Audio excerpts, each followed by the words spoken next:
Ladies and gentlemen, it is time. I'm Chief. This is OGK. Brother, are you ready for the action that's about to ensue? Dude, I am so ready. We got some of the best Aperon players in the whole community right now, and they are about to battle it out here to see who's gonna get qualified into the monthly finals. So I can't wait, man. It's gonna be an absolute blast. This game has been so much fun for PvP. So yeah, let's get into it, baby. Bro, we got some top players. This is going to be absolutely intense. People say the C region is a bit more stacked, but both regions are freaking stacked. It's been interesting too because there's been different kinds of metas in both regions. So, as this weekend goes and we're going to have the West tomorrow, we're going to see a lot of different stuff. But first, let's bring up the format. Let's show people what is going down today. So very simple. We got single elimination, best of threes until the finals. We'll do a best of five. And then open planets and apostles. So use whatever NFTs you want and just get jiggy with it, basically. You know what I'm saying? Hell yeah. That's it's gonna be really exciting. I can't wait to see what these players bring in. I think we'll see a lot of the fire totems or the whatever you want to call them. The lava posts, fire totems, I don't know, but those lava pillars seem to be the most popular play from what I've been seeing. But going back to the difference in the metas between the Asia region and the NA region, this is something that I've noticed as well. It seems like the NA region prioritizes interrupting their opponent a little bit more than the Asia region does. I don't know if you've noticed the same thing, but that's kind of been what I've been seeing. What have you been seeing in the differences between the two? Well, yeah, the fire towers, they're used a lot. There's a lot of water C4 in C because apparently in the NA South American region, you can't play water C4 because you will just get canceled every single time. Mm-hmm. That's one of the big differences. I see a lot of water. I use water C4, so I'm a big fan of it. It heals, it does damage, it sucks them all into the middle, and then I drop my C to fire and like, bleh! You know what I'm saying? Yeah. And add on the fact that the radius on it is massive. Yeah, that's just a very powerful skill. But you're right, it is hard to get the cast time off, right? So, another thing that I think makes those fire towers so powerful is like the cast time for the fire towers is obviously extremely small. So a lot harder to interrupt that skill, which is part of what makes it so powerful. So I'm gonna be curious to see if that's gonna be the build, some build around fire towers that kind of takes it home today. That seems to be what's been top the last few times I've seen. But yeah, give me your thoughts. You've seen a little bit more than I have. I think we're gonna see a variety of things. I don't think we're gonna see all fire towers. I don't think it's like Axie used to be, where it's like, okay, this is the meta, everyone's gonna use this the whole time. Because people have NFTs, right? So they're gonna use their NFT that they have generally. They're gonna have different builds, they're gonna have different variations of it. EC5 is very strong. It obviously does a bunch of damage, it does a bunch of healing. It's kind of a pain. And then there's gonna be the air players that are coming out and throwing darts and daggers at you, and that's just a different kind of game, right? When they come at you, what is that, AC5? I think it's AC5. They run in, they knock you up. The Gustling, you mean? You're talking about Gustling Unbound? Or? No. Which one? Gustwing, and then they combo it with the feathers, where they shoot out the feathers, feather fan. So. So let's say what's up. What's good to everyone in the chat. Kind is in the house. Ghostin, what's up? Paradise, Sourbeck, good morning, sir. I know it's early over there on the west side. The east side's doing okay. And, we got a lot of action today. So let's bring up the players list. We got, let's talk about some of these players. Let's see what we're working with tonight, because we got some beasts up in her.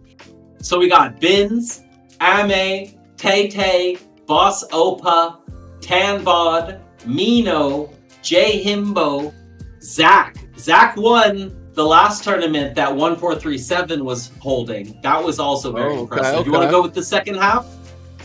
Yeah, let's do it. So on the going through players 9 through 16, we're gonna start off with 0 from Meditate. We got Abby G. We got Boss Opa, which is rocking Boji Opa today. We got Biku. We got Sunseen from ApeGG, and oh, let me tell you, I got some first-hand experience watching Sunseen's gameplay the other day. Absolute beast.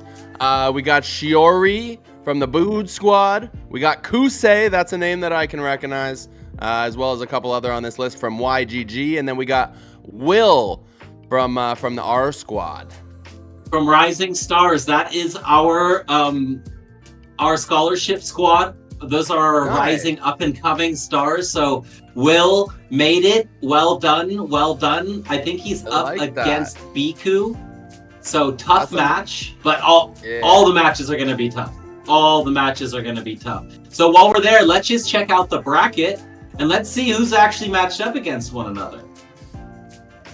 Absolutely. Let's take a peek. But while we flip over, I just want to make a comment. It's nice to see Rising Stars on the scene. That's the first time I've seen them into a competitive event. So that makes me really bullish as well. But you can see the matchups here. Starting at the top, we got Bins taking on Zach. Then in the second match, we're going to go Boss Opa versus Tan.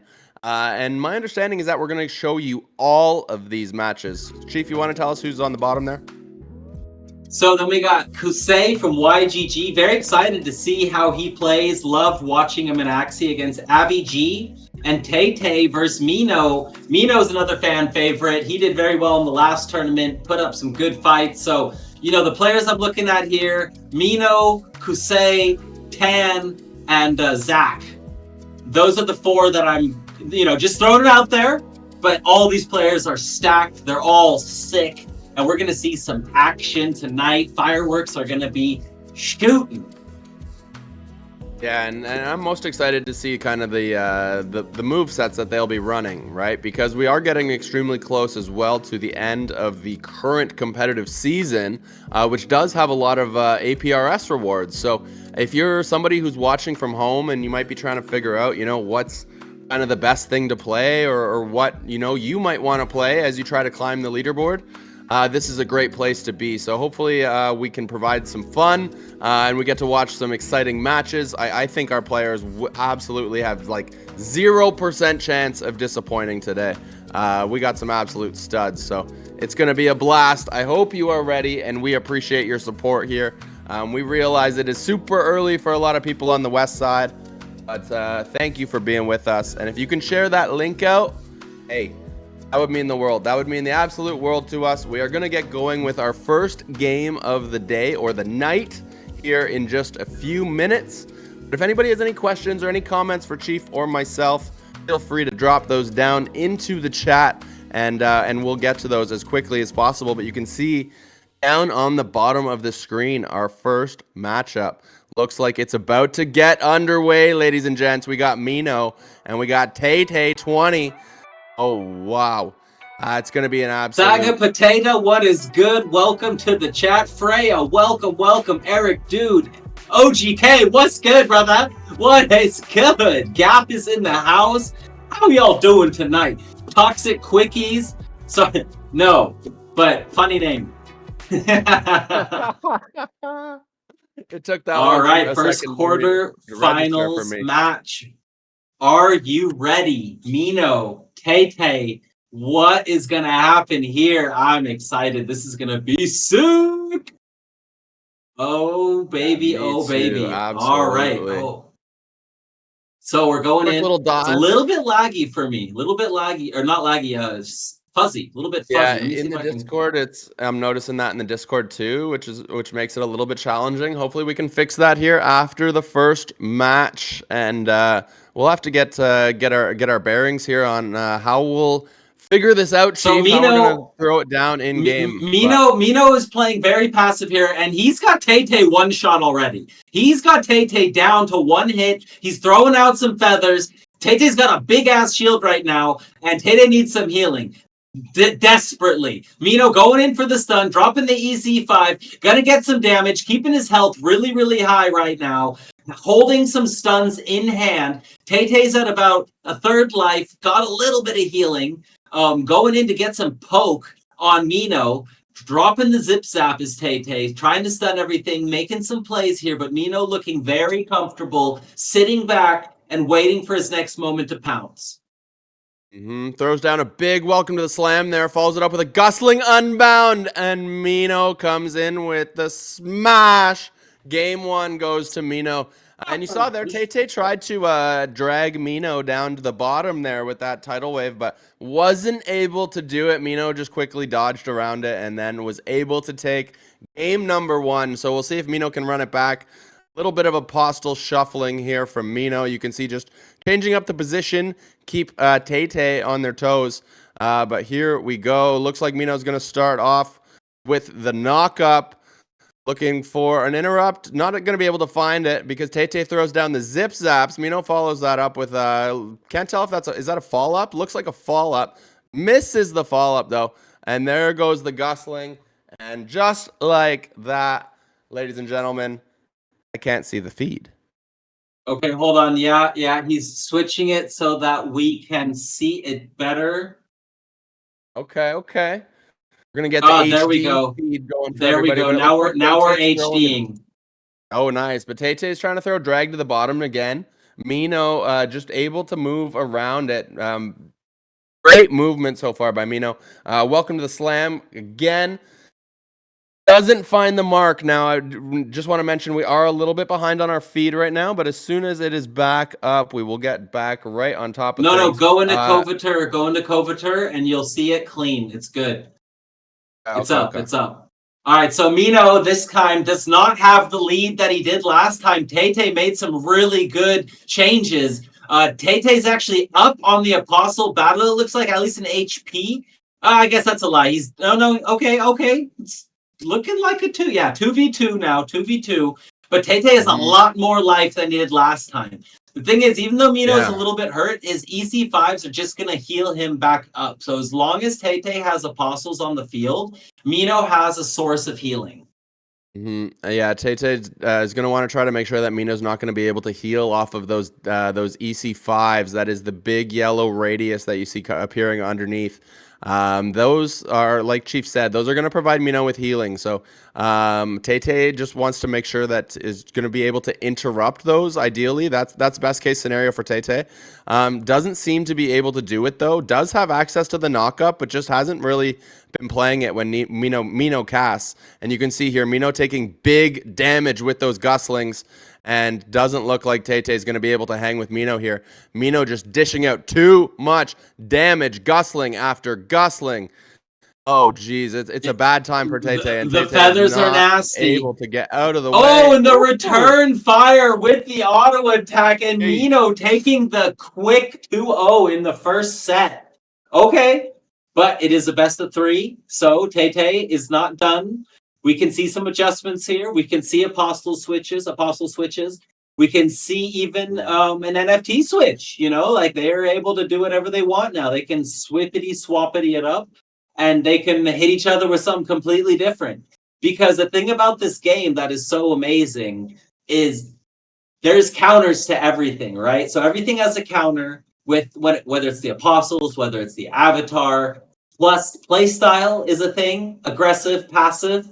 Sometimes you're playing a matchup and you lose over and over and you realize, like, wait, maybe I just have to go really aggressive. And then you go super ham and you win. And you're like, oh, wait, it's really easy if I go very aggressive, right? So as you play, you start feeling it out. And every game has a solution. It's like a puzzle. And you just have to kind of be like, all right, this is how I have to play this setup. And then after a while, you get it and you start winning.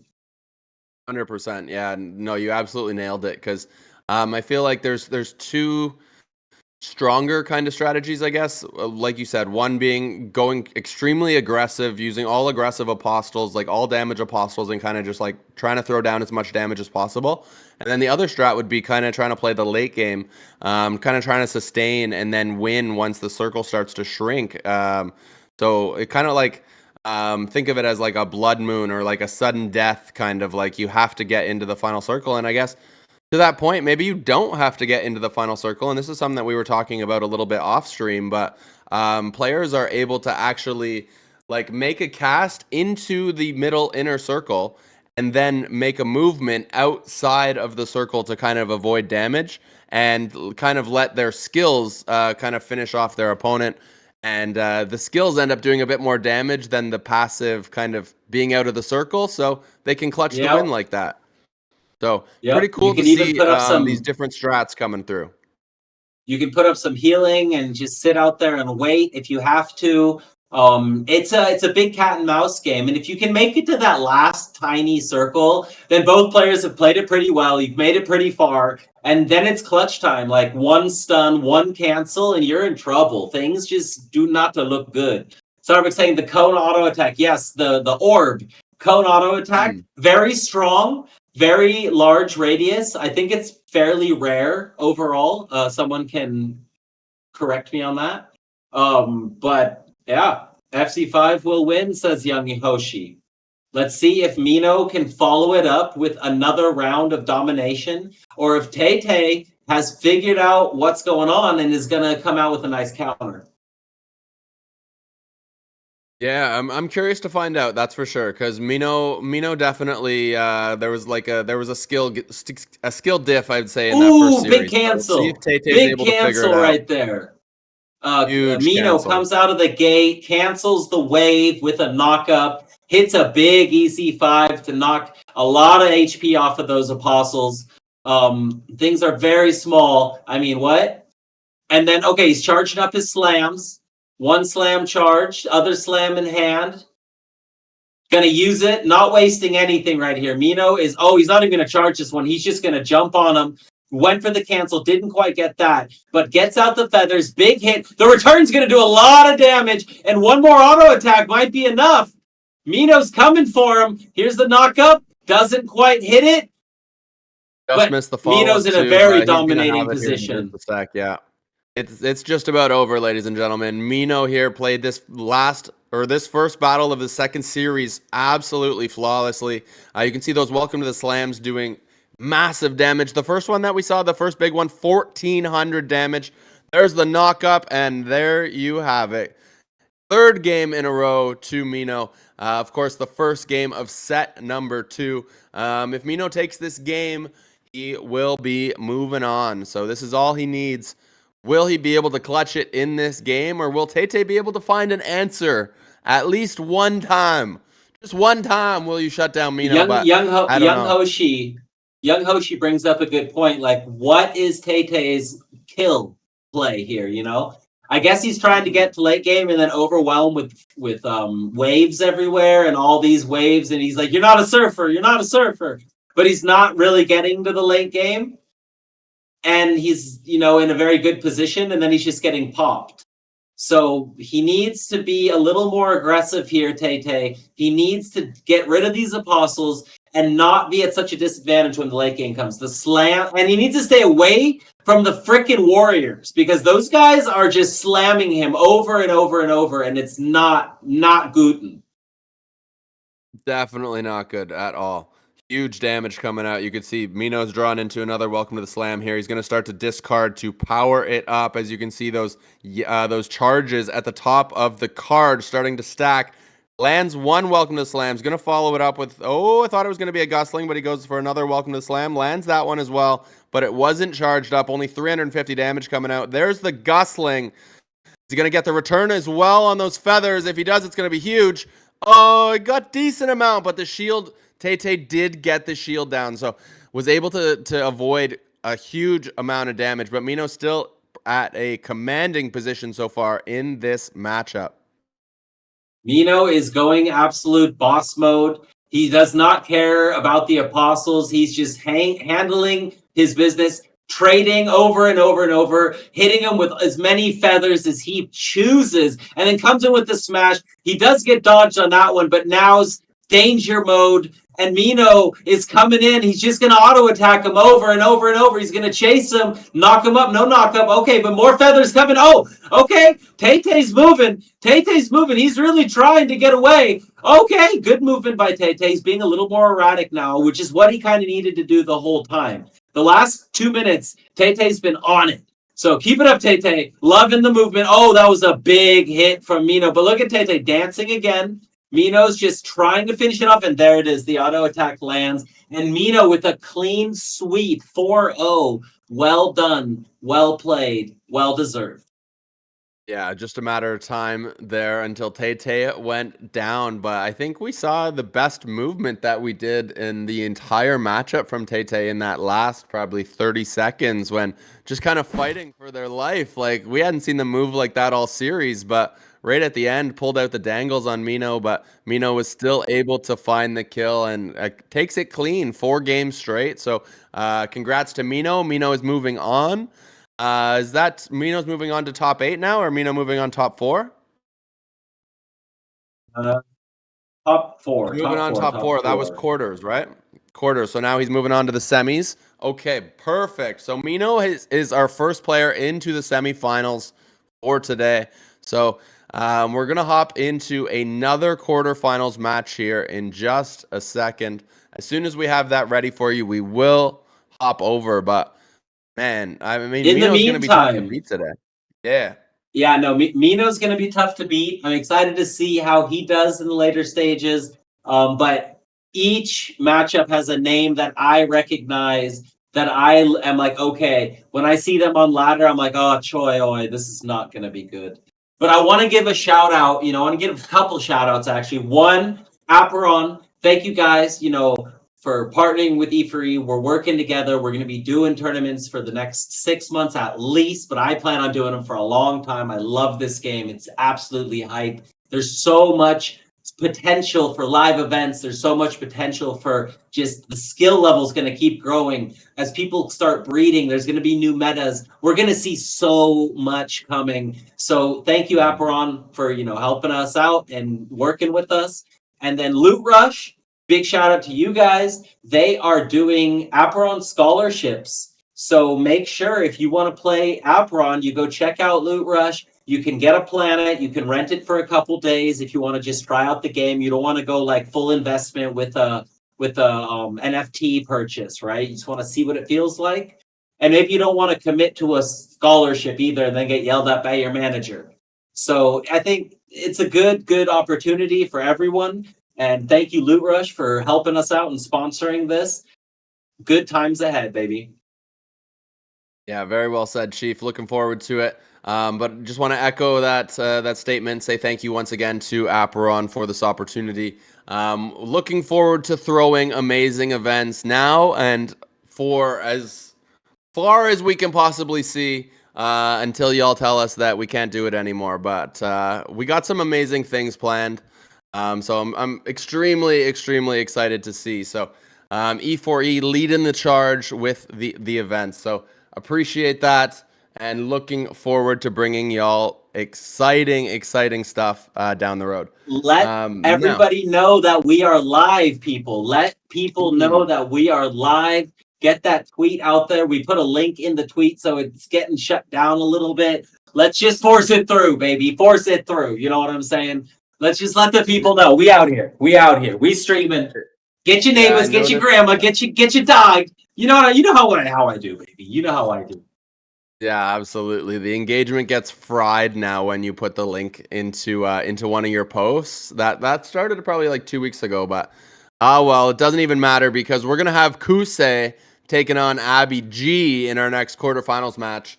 That is going to be a best of 3 as well. There you see the ranks on screen. Kusei is currently ranked around 70, I think I saw, 72. Abby G around rank 300. So in terms of ranking, Kusei a little bit of an edge.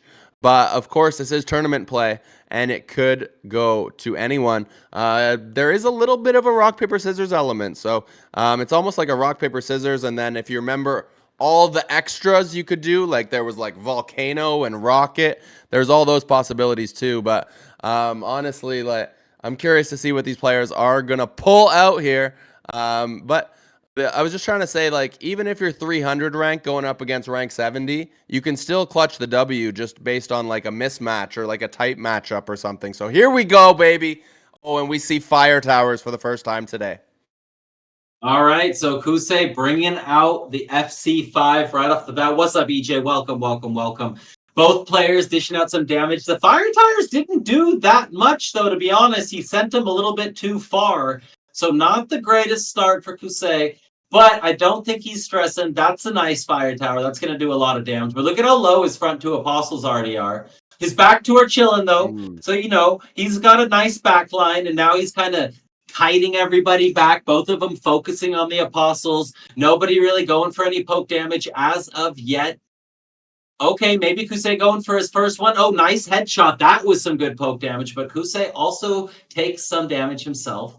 Drops a trap in the back corner, so now he has a little bit of a safe zone he can go hang out in. If anybody attacks him, he can just, oopsie, pop, you're stunned. But Abby G also chilling in their own safe zone. Not sure. Abby might be a girl. You never know. So Abby using the bubbles. Go ahead.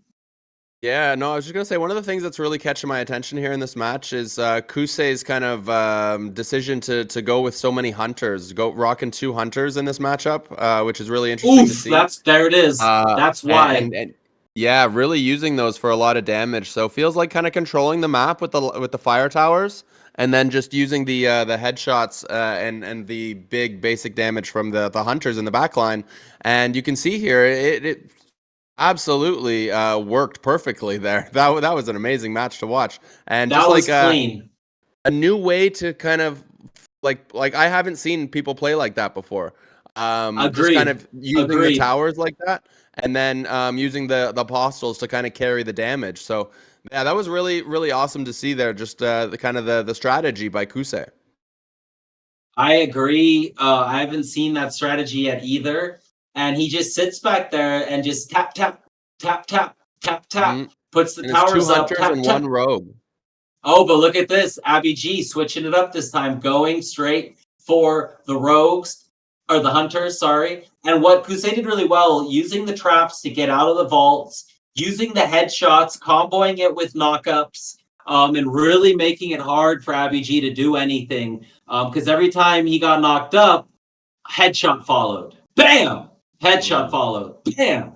But Abby G switching it up this time, and I kind of like it. I kind of like it so far. Yeah, definitely a conscious switch there from Abby G to dive the backline apostles for Kusei. That was something that Abby did not do in game number 1 and obviously paid the price. So making the adjustments here after realizing how much damage those hunters and those headshots are able to do. And it's making a difference, as you can see here. The HP on both avatars pretty close, and Kusei has lost a lot of his apostles. So Abby G actually has a 2-to-1 apostle advantage here and the HP advantage. So we'll see if Abby G is going to be able to capitalize here and get the first win of the match. First win, or for their first win of the match, I should say. As you can see, that tower coming down, massive, massive radius on it. And of course, it interrupts each time it hammers down into the ground if you are in the radius. But there's a nice dive from Kusei. Big cancel. Mm-hmm. Follows it up with a zip right zap there. too. Nice. Oh, that was a mistake by Abby G. That was a little bit of an oopsie, because when the zip zap is up, you don't want to play anything until the stun happens, and then another oopsie. And Kusei seems to be outplaying here towards the end after Abby G was in such a good position. Abby G's taking the damage, and Kusei is in a corner, but Abby G has nowhere to run. Everywhere he goes, there's a big old tower. Sheesh. Yeah. All right, Abby G's running back into the. Going to be able to take it there, but I was just going to say that. Yeah, you go. You take it first. So Abby G adjusted. It was much better than the first time around, so that was good. Absolutely. Now there was the double cancel, right? So the one with the zip zap was just a misplay. That was nerves, I think. And then there was a nice cancel by Kusei with the tailwind, or the gust wind. That was like right after. Yep, and that was tough. Yeah, no, 100%, and that's exactly what I saw too. Is like Abby made the adjustments there to do basically whatever needed to do to secure the victory, which was taking out those backline apostles, smashing the hunters, smashing the rogue. All of that went extremely well. So like early mid game for Abby, like very very good, and was actually leading the match. You're right. Once I think there was probably like a conscious moment where Abby was like, "Oh shit! Like I'm actually like I'm leading this match. I'm winning," and Mm-hmm. at that moment, that's when Kusei capitalized. There might have been one bit of a misclick there from Abby, followed right up by a Kusei cancel. And after that, Kusei was just like, "Hey, I've done this before. Let me show you how it's done." And put on the masterclass. And after that, it was over because Kusei didn't look back from that point. But there was definitely a lot of time in that match where I thought Abby was going to be able to clutch. Yeah, I mean, Sauerbeck said it. He went greedy with the EC6. There's like a 4-second cast time on EC6. So you really got to make sure you're not in knockup range. You got to get far, far away and be really, really safe with it. Or else, you get canceled, you lose 7 mana, and you're really, really sad, basically. And we don't want sad. We want happy. So Abby's in chat. Hey, great game. Nice adjustment. You got this. You got this. Bring it back. Let's bring it to a third set. I believe in you, Abby. I believe in you, but Kusei is a beast. You can tell. He came in prepared. He came in with the game plan. Exactly. Yeah. Great job making the adjustments, Abby. So no stress. Play your game. But yeah, Kusei's a great player. So, but just go in there, have some fun, do what you can, and let's see if you can pull out a victory here in the second set. We can see. Looks like we are still looking from Kusei's view. I'm gonna assume. So yeah, I'm like hesitant to kind of shout out exactly what I'm seeing because everyone's in the chat, but of course we got to do it. So we got a little bit of apostle changes. You can see the Guardian coming out. So bit of a change there. I think that's to counter obviously Abby diving the apostles last game. Starts with a jump, the leaping bonk into the Leaping back bonk. line. Leaping bonk, baby. All right, leaping bonk, EC5 on the map, and it is game time, baby. It is game time. Both players dancing around a little bit, full health.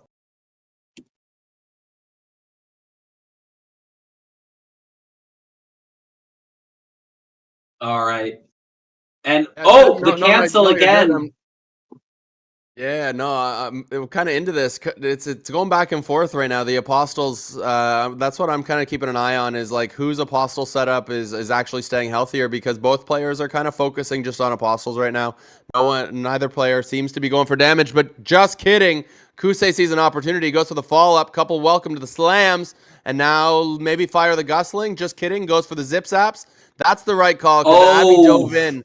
So Abby ended up That was a diving right into bummer. the zip zaps. Yeah, that was a nice play there by Kusei, and you can see the HP Abby difference almost got the starting to take cancel, effect. right? Oh, a Mm-hmm. cold water. Okay, Abby switching it up, going cold water, but Kusei coming in with the cancel on the second one. But one cold water is going to get Abby some healing, some good damage, and Abby's apostles are in a good spot right now. They're jumping that last guardian. Yeah, starting to see the difference there, and Abby also able to heal up on the HP. So that early advantage for Kusei seems to disappear, but Kusei fires off 2 guslings. Going to be a third one as well. Yes, but is he going to be Whoa! able to finish it? Is he going to be able to finish it here? There it is. Oh That my was 3 goodness, that guslings in a was row and landed them clean. That was ridiculous. What up, Noob Nick? Welcome, brother. Welcome, welcome, welcome. Holy crap, though. Yo, What Nick the in the hell house. just happened? Those feathers were insane. He straight that was not even cool. Not even cool. I feel bad. No, It was just close and waited then for the it perfect wasn't. opportunity. It seemed like Abby had an opportunity, and then Kusei just hit 3 guslings in a row. So again, you can see the leaping bonk to start. Going to follow it up with a tailwind dash. Try to get the knock up. Waiting for the interrupt as soon as Abby casts. Ends up going with the fall up instead. You can see throws away the switcheroo. And going to fire off that welcome to the slam. Abby sees it coming. Goes for the dive. Gets out of the way. And you see the baby cage coming down. That's the star. Getting the stun on Abby. Now just throwing a little bit of damage on some of those apostles. Abby in a tough spot here. You can There's the see cold water. yeah, the map But the cold positioning water, is right? important as well. Cold For water sure, cold absolutely. water very important. Because he did dealing get with canceled. He needs to try to not get canceled again. Oh, whoa, something crazy just happened. That was wild. I Okay. saw that, yeah. Are you good, Vinny? Yeah, there we go. We're back. We're back. I see the baby cage. Baby Okay. cage into the jump from the warrior. The jump from the warrior misses. Kusei does Just land the waiting. tailwind dash into the gusling. That was a great Second cancel by gusling as well. Got Kusei the feathers on the again. return and gonna get the feathers on the return Oh, again. oh, wow. Yeah, Abby Kusei's can't handle those. Kusei is here to play. Kusei is Oh, for here to sure. play. He is not messing around. Oh my goodness. That was very, very clean. Because Abby stepped it up and played better. But Kusei just was like, I don't care. This is mine. I'm taking it. I'm winning. We got a replay on stream right now. Coming with the cancel, the zip zaps, and then the gust wing unbounds. Boom, boom, and here we go. Here comes another one. Boom, boom, and pop. The first one that was brutal. That was brutal, and then it just later, bro. Choo choo, choo So choo choo, much choo damage choo there. choo Like, choo choo choo choo choo. but honestly, from like 3/4 HP down to nothing in honestly 3 skills like that. Maybe there was a couple apostle attacks and some auto attacks in there as well. But oh wow, that was a ton of damage and just awesome to see. Kind of that those skills on display there from Kusei and Abby. I want to shout you out as well. Well played. But like we were saying, Kusei is just such a strong player. So no hard feelings there. We have Kusei moving on to the semi-finals. So now we have Mino and Kusei in the semi-finals, ladies and gentlemen. So that was our second best of 3 of the day. So we have two Yes, sir. more two more quarterfinals before we get into the semis. As we take a look at the bracket, you can see Bins on the top That's a against sick Zach match. and Boss Sick Opa matches. against Tan. So as soon as I find We out are which gonna one go. go. Go ahead. Sorry. I was just gonna say, as soon as we know which one we're going to next, we'll take you guys there. But I think you were gonna say the same thing, or maybe you're gonna say we're gonna hop to a quick little 2-minute break and then we'll come back. Yes, sir. We're gonna go to a quick little break, and when we get back, we are gonna see some more Aperon action. So stay tuned and see you very soon.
We are back. Oh yeah, baby. 2 matches down and many to go. I'm feeling good. I'm feeling my flow because I finally got a freaking taco. Let's go. So, we're out here. OGK, how you feeling, brother? I'm feeling fantastic. I'm feeling, I don't know. I'm feeling pretty good, but I don't know if I could feel as good as you after you just crushed that taco. Maybe it's as good as Mino and Kusei because they've both have booked their ticket into the semifinals in this tournament so far. And we have 2 amazing quarterfinals coming up for everybody here next. I think we saw Zach, we saw Boss Opa. So yeah, we're gonna go to Boss Opa and Tan Bod here next. You can see just popped up down on the bottom of the screen. Oh, sorry. We got 2 Oppas. Now we got Boss Opa. Ah, okay. And we got Tan Bod from Ape GG. So okay, another ape on the scene. I like it. Ape's been I'm making some noise. I'm obviously rooting for my boy. You know what I'm saying? But yeah, as I get the burrito out of my teeth. No, I can't blame you. You know, it's your own org, so you can't root against your own org. So it'll be my job here, I guess, to be rooting against your org. So I apologize, That's but fair. I gotta keep it balanced on the stream. You know, I love you and I love Ape and everything, but we gotta keep it balanced here on the stream. So I guess I'll have to take the role of anti-Ape for now, but anti-Ape OGK. I don't want to do that, but I feel like it's just necessary to keep balance here. So, but we got Boss coming up here against Tan. So, I'm going Team Boss, baby. Hey, Boss Opa is a very, very strong player. Tanbod knows him very well. They've played against each other on ladder many times, so there won't be any surprises here probably between the players. But I'm excited to see what they use. I'm excited to see what they're playing and what they're going to bust out for this big match to go into the top 4. So it's a best of 3. We're going in, and it looks like... Too, cause... Go ahead. I was just going to say, but yeah, these guys are both like top ranked. Like both these players are extremely like high ranked players. And I want to call out too that Boss was probably like the top Aperion player before kind of the Ronin announcement and all the Ronin people kind of hopped over. And now Boss is still in the mix for top player for sure, but hasn't been able to clutch one of the most recent events. So Boss looking to kind of stake his claim. We'll see if Tan's going to be able to have anything to say about that. You can see the drag to the bottom already on the field. And it looks like Boss is trying to throw down damage onto Tan, but Tan has the early lead here, and Tan also looks like playing the cold water ritual. So that I just think that's such a powerful skill personally. We talked about it earlier, and it's just so good. Yeah, so cold water, sucking all the units, keeping them all back. You know, there was some good early damage from Tanbot on Boss Opa, so Boss has been trying to sit back and chill, and Opa gets off his own cold water. So we've got a cold water mirror match, but we've got drag to the bottom against EC5. So Boss Opa has a lot of healing, but there's nothing in the EC5. So that's a problem. Oh, and the cancel from Tanbot, that was huge. That's going to get rid of even more healing. So Boss Opa just played 2 EC5s. Both were canceled. Another cancel from Tanbot. He's going absolutely ham bod right now. And boom! Drops the smash. That was very clean by Tan. That absolutely was. Yeah, getting to those interrupts on the EC5, the desecrated ground, the big yellow radius is devastating for the player that's playing it. As a player that plays EC5 myself, if you don't get the healing off from that skill, you really are in a tough spot. So Tan takes the early lead here in this set. You can see drag to the bottom to start the second game. Goes to the fall up. Boss is able to dodge it. We did see Boss have a really clutch switcheroo last game. It wasn't enough to kind of avoid all the damage here from Tan. You can see Boss throwing down those EC5s to try to wipe out Tan's apostles. Has killed 2 already. So good job there early game by Boss. Yeah, less cancels this time from Tan. Boss has been moving more erratically and not been getting hit by as much or canceled as much. Nice wave, good drag to the bottom right there. We got another cold water from a Boss. So, Boss is in a great spot right here. Early game, he also canceled a lot of the smashes with shield. And Tanbot is now in a tough position. If he doesn't get out of here, it's going to blow up. He's going to get caught. Okay, he does get out, it looks like, just barely. Another drag to the bottom. Tried to get the cancel, but Boss was not able to get it. And, Tanbot gets off a cold water. That was huge. Yeah, and you can see here that 10 is just trying to kind of get healed back up and trying to catch up to Boss, because Boss is at a pretty big health advantage. Boss also just dodged that welcome to the slam. You can see threw down the EC5, but 10's going to do a good job of being able to get the Apostle out of the way. Boss trying to drag the Apostles back in because he needs that HP. You can see another EC5 is down. Cold water comes out as well. There's welcome to the slam. Oh, this battle is a lot closer than we thought it was. Tan has taken a huge lead here now. Dragged to the bottom. Boss gets out of the way. Cold water ritual comes down. Both players with cold water ritual. Oh, here we go, ladies and gentlemen. So what happens is because Tanbot is ahead, every time Boss plays a cold water, Tanbot has to cover Boss's cold water with his own, because then there's no healing for Boss Opa, right? Since Tanbot's in the lead currently, and Tanbot's barely in the lead though, because these EC5s are getting a lot of healing for Boss. Yeah, when you're an EC5 player, it's almost better to leave your opponent's Apostles alive late game so that you're able to get this late game healing off. But you can see the Apostles are dead now, and Tan does have the HP advantage here. So unless Boss is going to be able to land one of those EC5s, I think this is going to go to Tan. But we'll see how the players are able to kind of manage this late game. Boss diving in for the interrupt. Did he get the cancel? He did. I think he did. There you go. You can see the momentum shifting into Boss's favor. What's Tan going to be able to do? I can't tell who's cold water that is, but there's a drag. That's to the bottom. That's Bosses. That's Bosses. Okay. And yeah. That was the difference.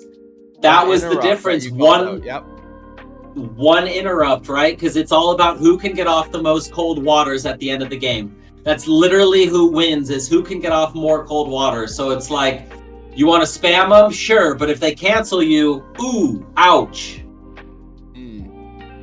Interrupts are huge if you're able to pull them off. Absolutely. That's why that AC1 is such a good skill with that knockup.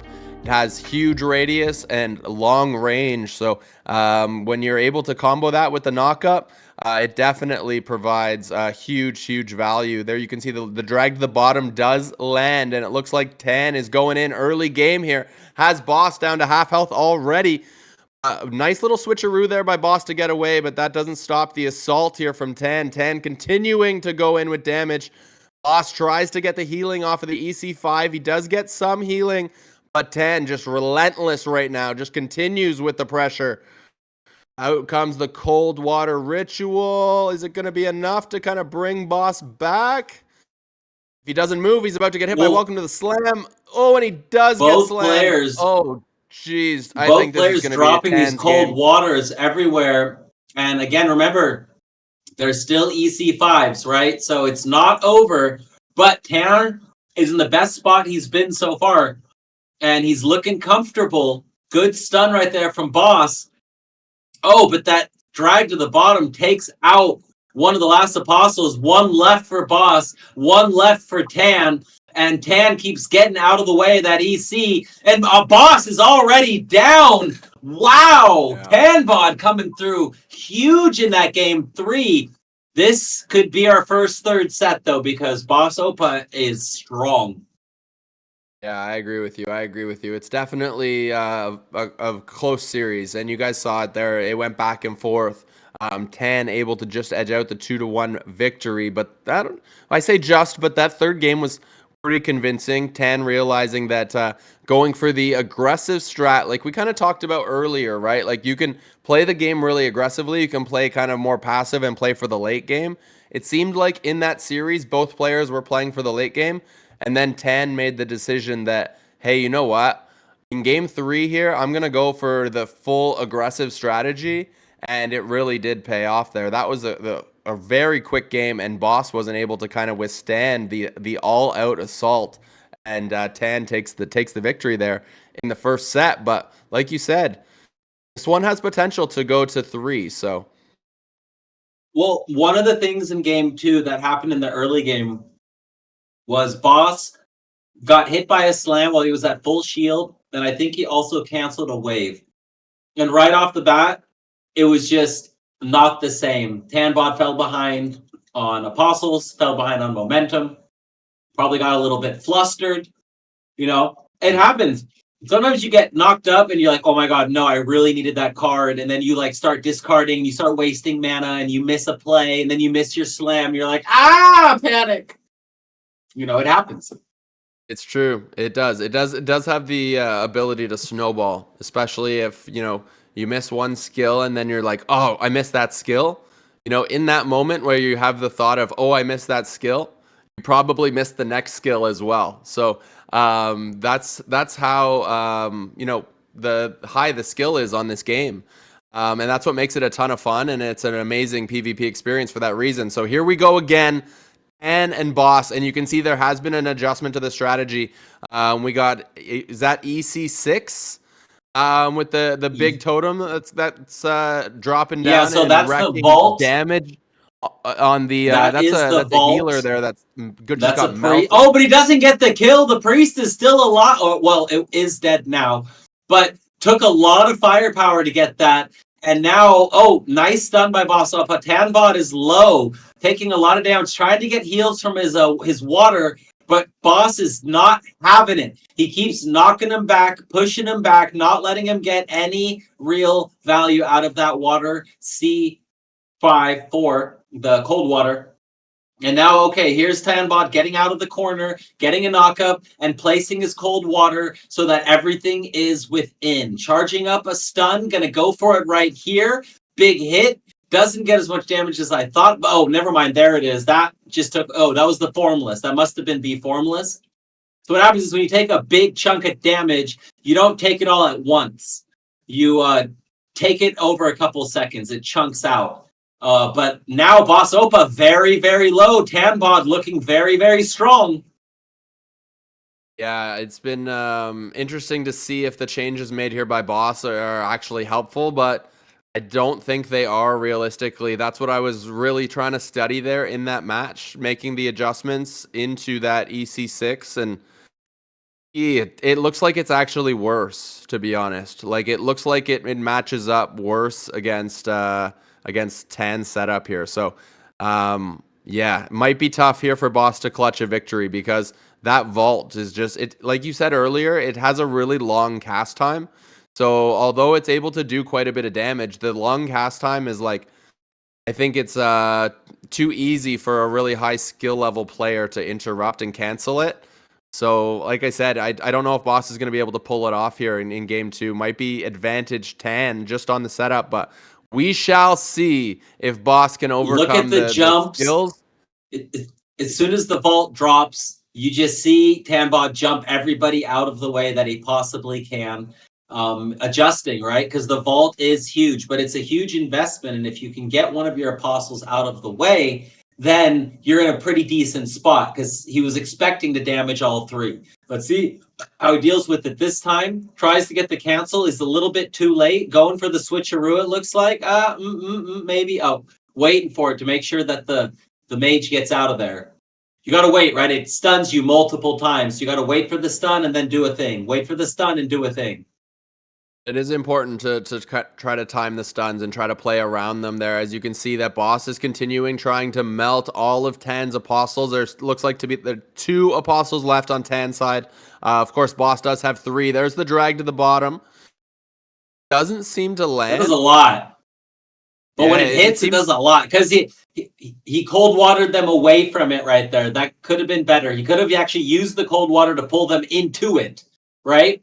Yeah, and it kind of pulled them out of it. That's why I was like, doesn't land, question mark? Because I was expecting it to land, and like you said, he pulled them right out of the way, so it didn't. But at this point in the match, it looks like Tan does have a bit of a lead here, still has 2 apostles left, 2 warriors wrecking havoc on Boss's team. Boss is down to just one Oh, left. And here comes the pressure, and the knockup. the Good 7 mana stun, though. cancel again. Yeah. Oh, Boss but the was able to 7 get a mana stun back the cancel. other way, but yeah, it looks like Tan's Oh, and doing another everything right. cancel from Boss right there. But yeah, these double warriors are going to be really, really hard for Boss Like too Oppa to much deal with pressure. because, Mhm. yeah, too much constant pressure. And Tanbot taking the 2-0. What a surprise. Well played, sir. Yeah, very, very good series that went both ways, to be honest. Boss was able to get one game in the first set, but like I said, the changes to the kind of the skill setup didn't help Boss at all. They actually made it harder for Boss, I think, to try to get a victory. So went for something, kind of took a risk on the vault, and it really just didn't pay off. So shout out to Tan, because that was extremely well played. So Tan joins the group of Mino and Kusei in the semifinals of this tournament, and we have one more player that will be joining them. The question is, who's it going to be? It is a good question. Jahimbo says GG in chat. I want to hear in chat, who do you guys think is going to take this tournament? Can we pull up the bracket really quick while they load into this? All right, so there we go. We got Mino, Kusei, Tan, and now we got Bins versus Zach, two very good players. So I want to see in chat, who do you guys think is going to take it home? Yeah, have you seen either of these two players, or are you familiar with either one? Or same question to chat. Chat, anyone familiar with these players? I haven't seen them yet, but I'll admit I'm new to Zach is the Aperon incredible. tournament scene. So Zach is incredible. Okay, have you seen him Yeah. in a previous event or what? He played in the 1437 tournament like last week, I think. He won it. He took out like 4 top players to win it. He's really good in tournament play. Wow. He Okay. was Cool. countering people. He was using different builds. He was just like hardcore nerding out and playing it to the highest level. Nice, dude. Okay, cool. So the winner of this next series is going to take on Tan. And then you can see down on the bottom of the bracket, Kusei and Mino are matched up in the semifinals. So we're going to figure out who's going to be matched in our top or our upper semifinals. And yeah, I don't know. Looks like chat is favoring Zach as well. So Chief has seen Zach before. So today, I guess, is a big opportunity for Bins to kind of make a name for, or Bins? Bins. Got to be Bins. Bins to make a name for himself here, because we're all kind of new to Bins. We'll see what Bins has rank 71, but Zach rank 18. So just because we don't recognize some of the names doesn't mean squat. You can see here both No, these players are super high ranked. Super Bins high is ranked. really good. No. There we Bins go. is an absolute monster. He actually helped me when I started the game. Bins is awesome. He's sick with it. Like, this is not Oh going to be shit. easy. But Zach, I Okay, just I saw like that. Zach win the last tournament he was in. So Zach's a monster, but both players very, very strong. Oh, okay. So we are at the point in the tournament where everyone's sweaty, which is what I love to Oh, see. yeah. Because the closer the players get in skill gap, the more competitive the matches are, obviously. So that's what I hope to see. And I think rank 18 against rank 70 is going to be an extremely sweaty matchup. So here we go, ladies and gentlemen. I'm curious to see what they start off with. You can see for Apostle setup, you can see a couple hunters. I saw a warrior. I saw a mage, a guardian. So the double hunter setup is kind of catching my attention here as something that that more people might play than I thought. But as you take a look here at the early game, there is no hunter on the field. You got 2 mages in the back line with 2 warriors in the front. I believe we're taking a look from Bins' camera angle, if I'm not mistaken, but I will correct that in just a second. Yeah, we are on Bins' Correct. side. Yes, sir. And on the flip side, on Zach's side, I see a couple warriors as well. Warrior, guardian, mage, and hunter? Nope, it's two hunters in the back. So Warrior Guardian in the front, double Hunter setup in the back, but Wow. big damage So early game coming out from Bins. Bins. Wow. Takes Bins set Zach that up. down under half. He discarded a Hmm. couple cards right there that are actually really good cards, and he just went for this all-out charge up, stun, double, smash. The problem is Zach's full again, right? You play one root vine seed or one seeds, and you basically get all your HP back. So I think Bins might not do that again next time, but we'll see. Yeah, it was a lot of early burst damage, but like you said, Zach was able to heal it up. So there's a fall up into a Gustling. Is he going to get the Gustling on the return? First, he's going to cast a second Gustling. Oh, he missed the return and doesn't get the second Gustling to cast. Looked like first potential for fireworks, but ends up missing it. Goes for the tailwind with the knock up. Doesn't interrupt anything. Follows it up with a fall up. But still, no real big damage to kind of follow up the fall up there. And Zach's apostles are looking good. Binz's are getting a bit low. Zach's gonna heal up a lot again from these seeds, healing, man. and he sends out a Sauron's Eye chasing Binz, and those are always real annoying, really, really annoying. I agree with you. I agree. It's a real good skill. Is that FC4? Do you know if it's 4 or 5 for that? Yeah, it's 4. I think it's 4. Yeah, okay. That's 4. Towers is 5. That's a good skill. Oh, nice as well. cancel there from Binz, though. Nice stun right there from Zach, and Zach follows it up with some real damage, because now Binz has a problem. He's got all these apostles on his back. He's got Sauron's Eye chasing him around, and there it is. Zach, after looking down, comes back and gets a very strong win in game 1 of set 1. Oh yeah, and there was a big final shot there from a Hunter right at the late game. To basically finish off and take the final damage for the kill there. Well played by Zach. Was able to, I think, had all apostles alive there at the end game. So, yeah, very well played. And you're right. We'll see if he goes for another welcome to the slam. Double welcome to the slam, just like last time. He's going for the apostles this time. He's just fully switching it up this time, because that did not work at all. He wasted all of that momentum into one seeds, right? And it was just all over. So Binz definitely needs to switch it up. He needs to take out these apostles. He's going straight for, the nice, gushy, smushy glass cannons first. That's what you want to do. Yeah, so far so good by Binz. The adjustment to his strategy is so far paying off in this game as he looks to take a kill on that Hunter on the top of the screen. Is he going to be able to get it? I think he is. He got it with the fall up, I believe. Got it. That was a big fall up. Hits up Zach, hits up the Hunter, gets a little value right there. Needed that. So big play by Binz. Binz is trying to, gets a nice little pop there. But again, Zach's just going to heal this up with some seeds.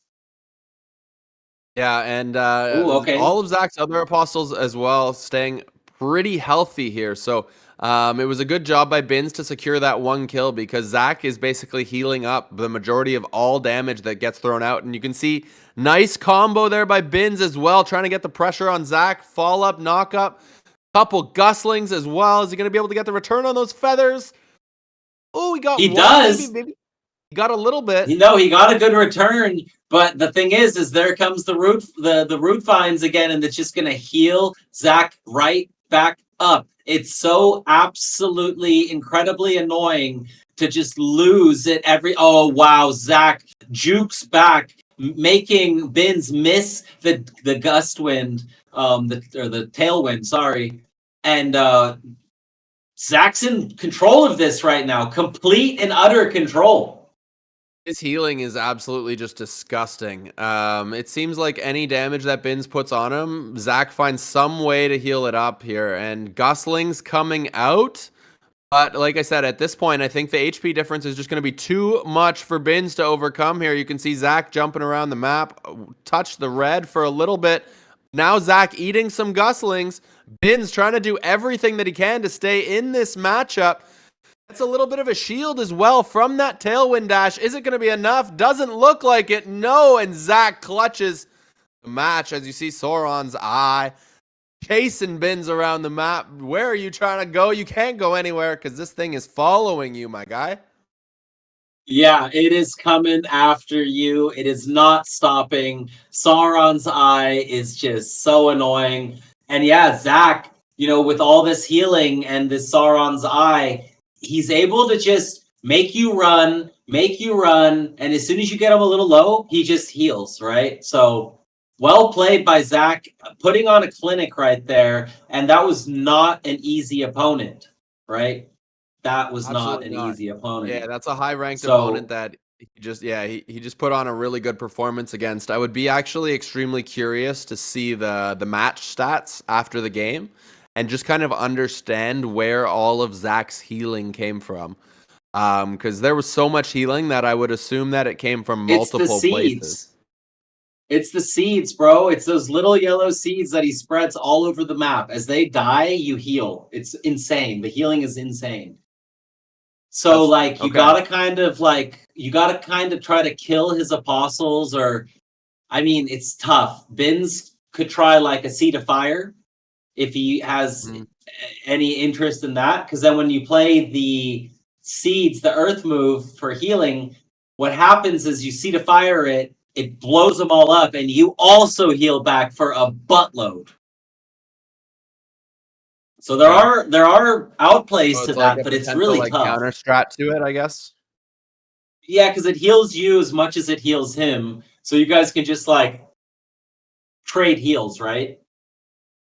Yeah, it's going to be interesting to see what Bins tries to do. I would expect to see some changes here going into the second set of this matchup, and maybe this will be the only game in our quarters that does go to a third set. We haven't had one yet today, and of course, we have already watched 3 quarterfinal series, and all 3 quarterfinals ended in 2 sets. So we'll see if Zach does the same thing, is able to clutch here in set number 2, or if Bins is going to be able to make some adjustments and take the set and force set number 3.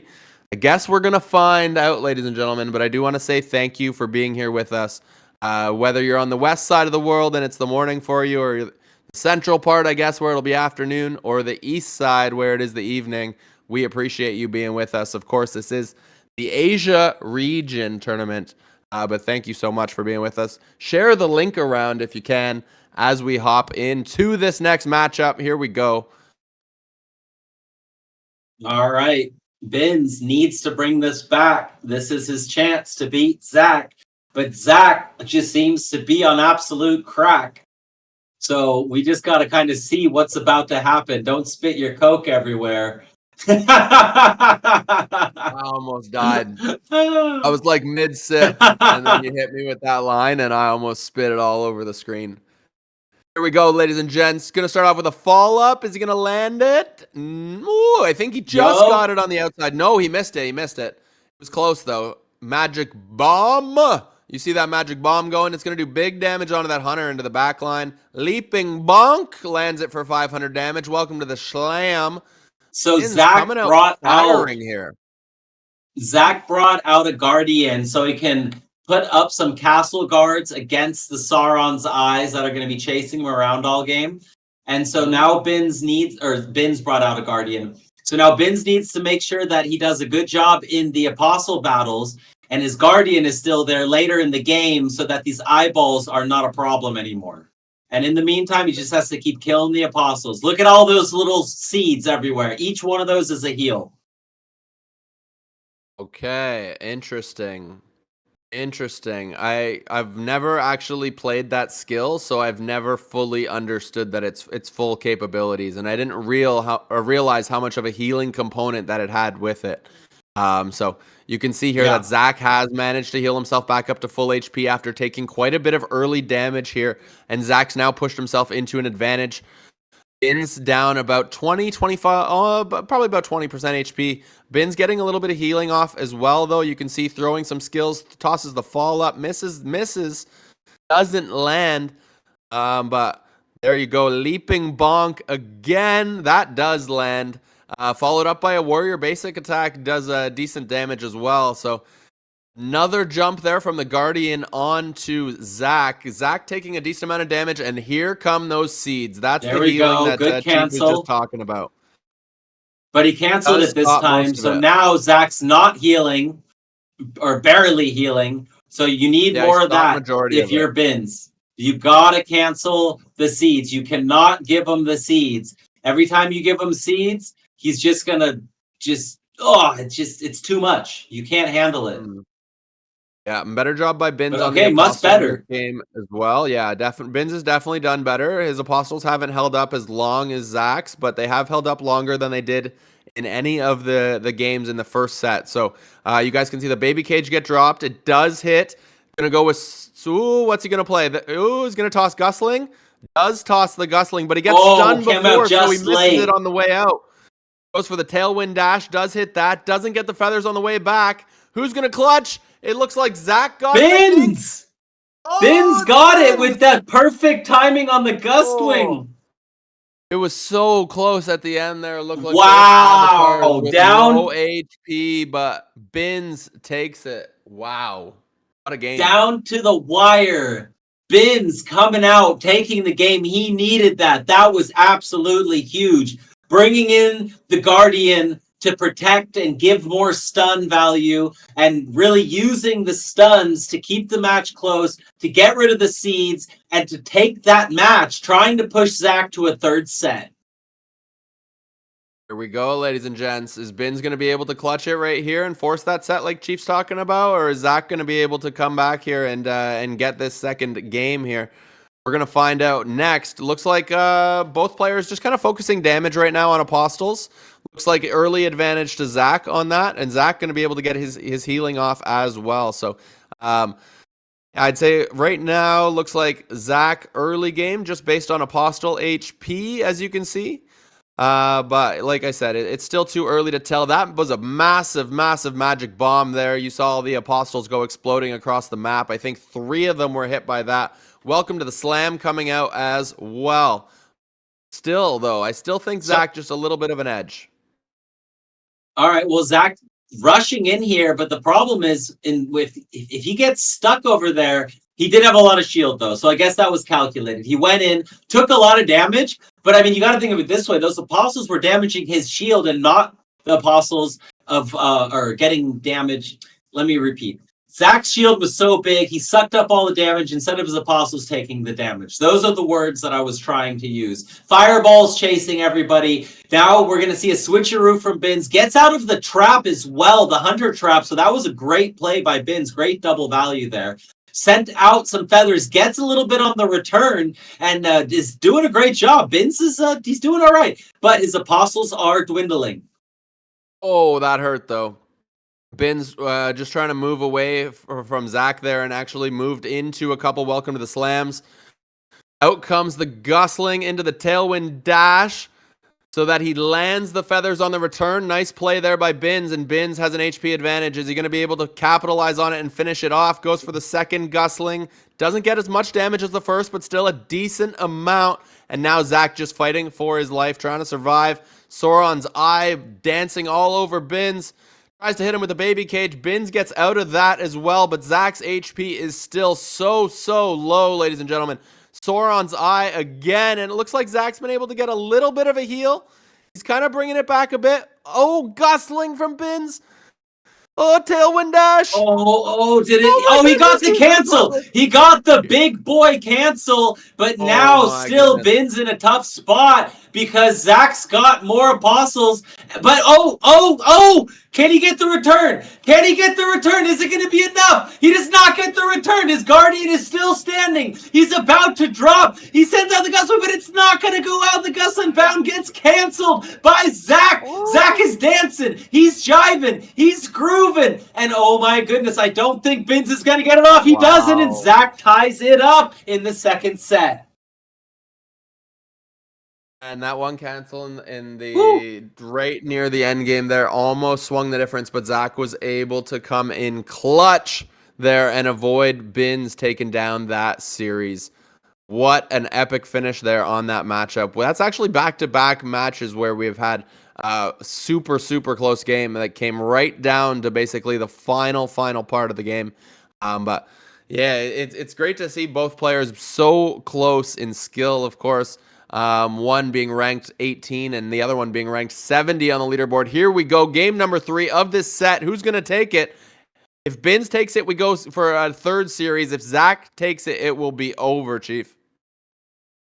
Absolutely. That is the fact of the matter. That is the situation that we find ourselves with. Both players have been adjusting. And let's see if, Zach got canceled a couple times, but it looks like Bins has to cancel every single root vine in the late game. And in the early game, needs to get full value for all of these moves. So good job taking out the first apostle from Zach's side with the quickness. Bins needed that, but Bins taking a lot of damage right here, is under a lot of pressure, needs to get out of there. Looks like Zach switched it up, and he's like, I'm just going to kill you now, bro. I ain't even going to wait. Yeah, so there was a big opportunity there for Zach to take a huge chunk out of Bins there while Bins was killing that backline hunter. Basically, the backline hunter went for a big shot on Bins, which basically made Bins realize, like, oh crap, I should probably try to kill that. And while he was doing that, that's when Zach saw the opportunity and just dove in, absolutely chunking his HP, taking half of Bins' health right there on that combo that he played. And that's kind of where it's been in terms of Avatar HP since. Looks like they're dancing, might throw a little bit of damage on each other. Here we go. Sauron's eye comes out. Zach just got out another seed, and look at his health. It is full again, and that has been a problem. And if Bins lets another see now Bins is behind on HP. He has less apostles, and like even if he cancels the next seed, Zach is full HP. So I think Zach adjusted better, basically. Unless we can see some masterful Gus Unbounds right here. That was close. I don't think it was enough, though. He needs more. He needs some real big boy damage right now, every chance he gets. Yeah, we'll see if. And there it is again, another heal. Still down. Oh no! Look at the HP. Look at that HP. Oh my goodness! He got so much healing right there. Oh, that's gross. That's actually disgusting. And another one for Zach. Oh my goodness! And there you go. He's trying to throw the stuns onto him right now, but oh, it's even blocking. Oh, not only is it healing, it's also blocking the skills. Looks like it's gonna be Zach. So they're gonna nerf that. They're gonna nerf that. I heard about that stuck. actually. Yeah, we can talk about that here in between games maybe. But Zach is gonna take that one down, ladies and gentlemen.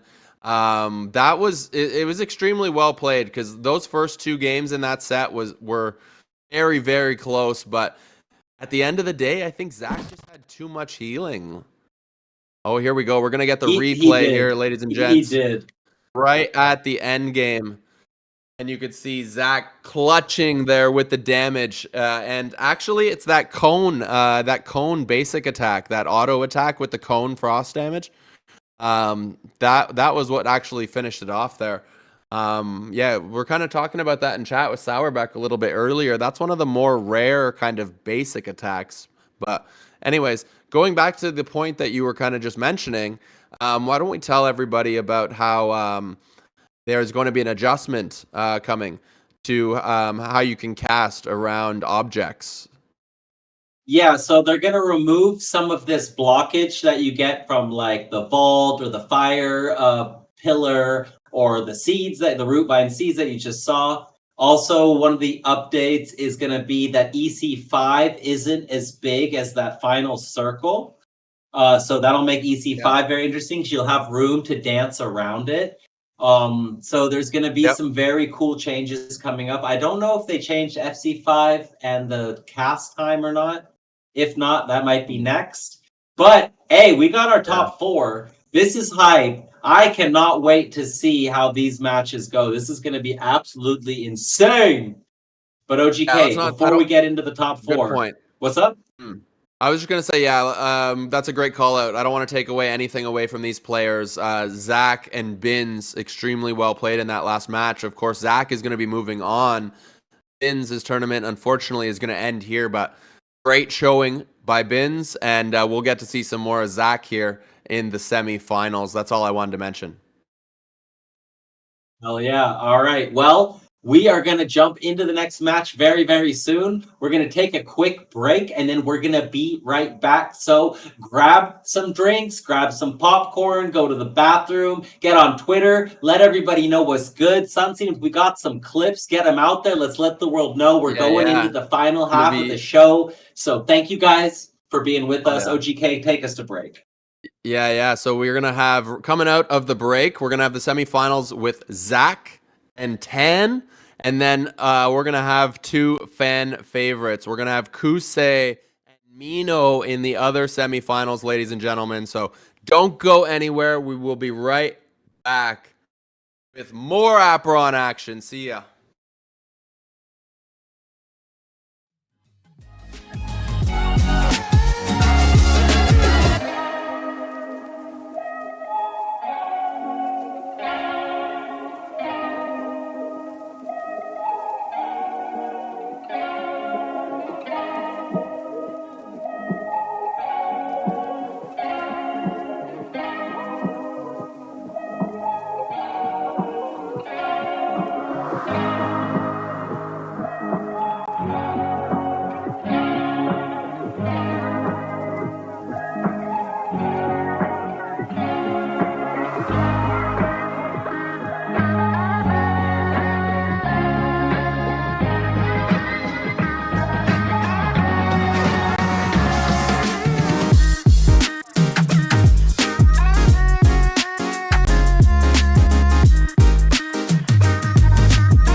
What's up? We are back with some more Aperon action and a little bit of gas from the burpee burp. You already know, baby. So we have a little bit of sadness, as you may have just seen. Kusei had a family issue. Everyone's okay, but he's not going to be able to play. So Mino's going to move on to the grand finals. Really sorry about that. I was really looking forward to that match. But that is life. That is the way of things. So we're going to jump into Zach versus Tanbod next. And this is Ancient 8 Zach versus Tanbod from 8th GG. So I'm going for Tanbod, but I know Zach is an absolute savage. So this is going to be a tough one for Tanbod, but I know he can do it. Yeah, we just got to witness right before the break the Zach's skills, right? So Tanbod put on a good show earlier on in the stream, and Zach just put on a good show recently. So Zach might be a little bit more warm heading into this match, and that might have a bit of a factor. We'll see. It's going to be interesting to see who's going to be able to take the early game, because I think this will be our closest series that we've had of the day so far. And I would almost expect a third set. What are you thinking? I'm thinking, yes. I'm thinking, I know Tanbod went into this with a plan, expecting something from Zach. But the thing about Zach that we've seen over and over, at least in the last tournament already, he will switch it up completely. He will throw in a curveball when you least expect it. And all of a sudden you're in a mismatch, right? So let's see how the rock, paper, scissor goes. Let's see if, Zach switches it up or if he just believes that this build is the way to go. Yeah, I'm curious to see as well, because it's not. I would say it's not the most in the top of the leaderboard. So there are a lot of different builds that you can play. But like I said, I haven't seen too many players using the Earth Seeds to heal themselves to the way that Zach is. So we'll see if Tanbod's going to be able to shut that down, maybe interrupt some of those casts. I don't know. We'll see. But we'll see if Tan has the answers. Tanbod's got a really cool looking NFT. It looks really, really sweet in that pregame. It's different. It's like an Ice Queen princess thingamabobber. It's dope. All right. So we're seeing some switch ups here. Both players getting their board ready, trying to maximize efficiency, minimize damage from the opponent. Tanbod is stacking them like an offensive line in the NFL. Zach splitting them up, and now they are going to battle. Tanbod jumping, Zach juking, ducking, dodging, and diving. And now we're bringing out some fire towers from Zach. He did switch it up. This is a different build. Yeah, and you love to see the versatility of these top-ranked players being able to flex and kind of swap their builds out and still play to a very high level. So we'll see how this game goes. Zach, of course, running the fire towers. Somebody's got a cold water ritual. Looks like Tan's running the cold water ritual this game. And I would expect there to be some knockups as well. Yeah, I can see the knockup on Zach's side. So Zach's got the knockup as well as the fire towers, and I'll call out the third skill as soon as I see it. But Tan's side, he's running cold waters for sure. And I don't know if you caught any of the other skills that Tan has this game. Well, I know that Tanbod's priest is now down, it looks like. It looks like Zach still has his. Yes, that was another priest card right there. Actually, no, I don't even know if Tanbod. They're kind of small. It's kind of hard to tell. But the priest is still alive. I see Sauron's eye and drag to the bottom. So it looks like Sauron's eye for Zach and drag to the bottom for Tan. So it'll be interesting to see how those kind of play out and kind of affect the map control. So you can see Tan trying to fire those drag to the bottoms right now. Meanwhile, on the other side, Zach is kind of going for fall-ups and interrupts and just kind of trying to put some damage down.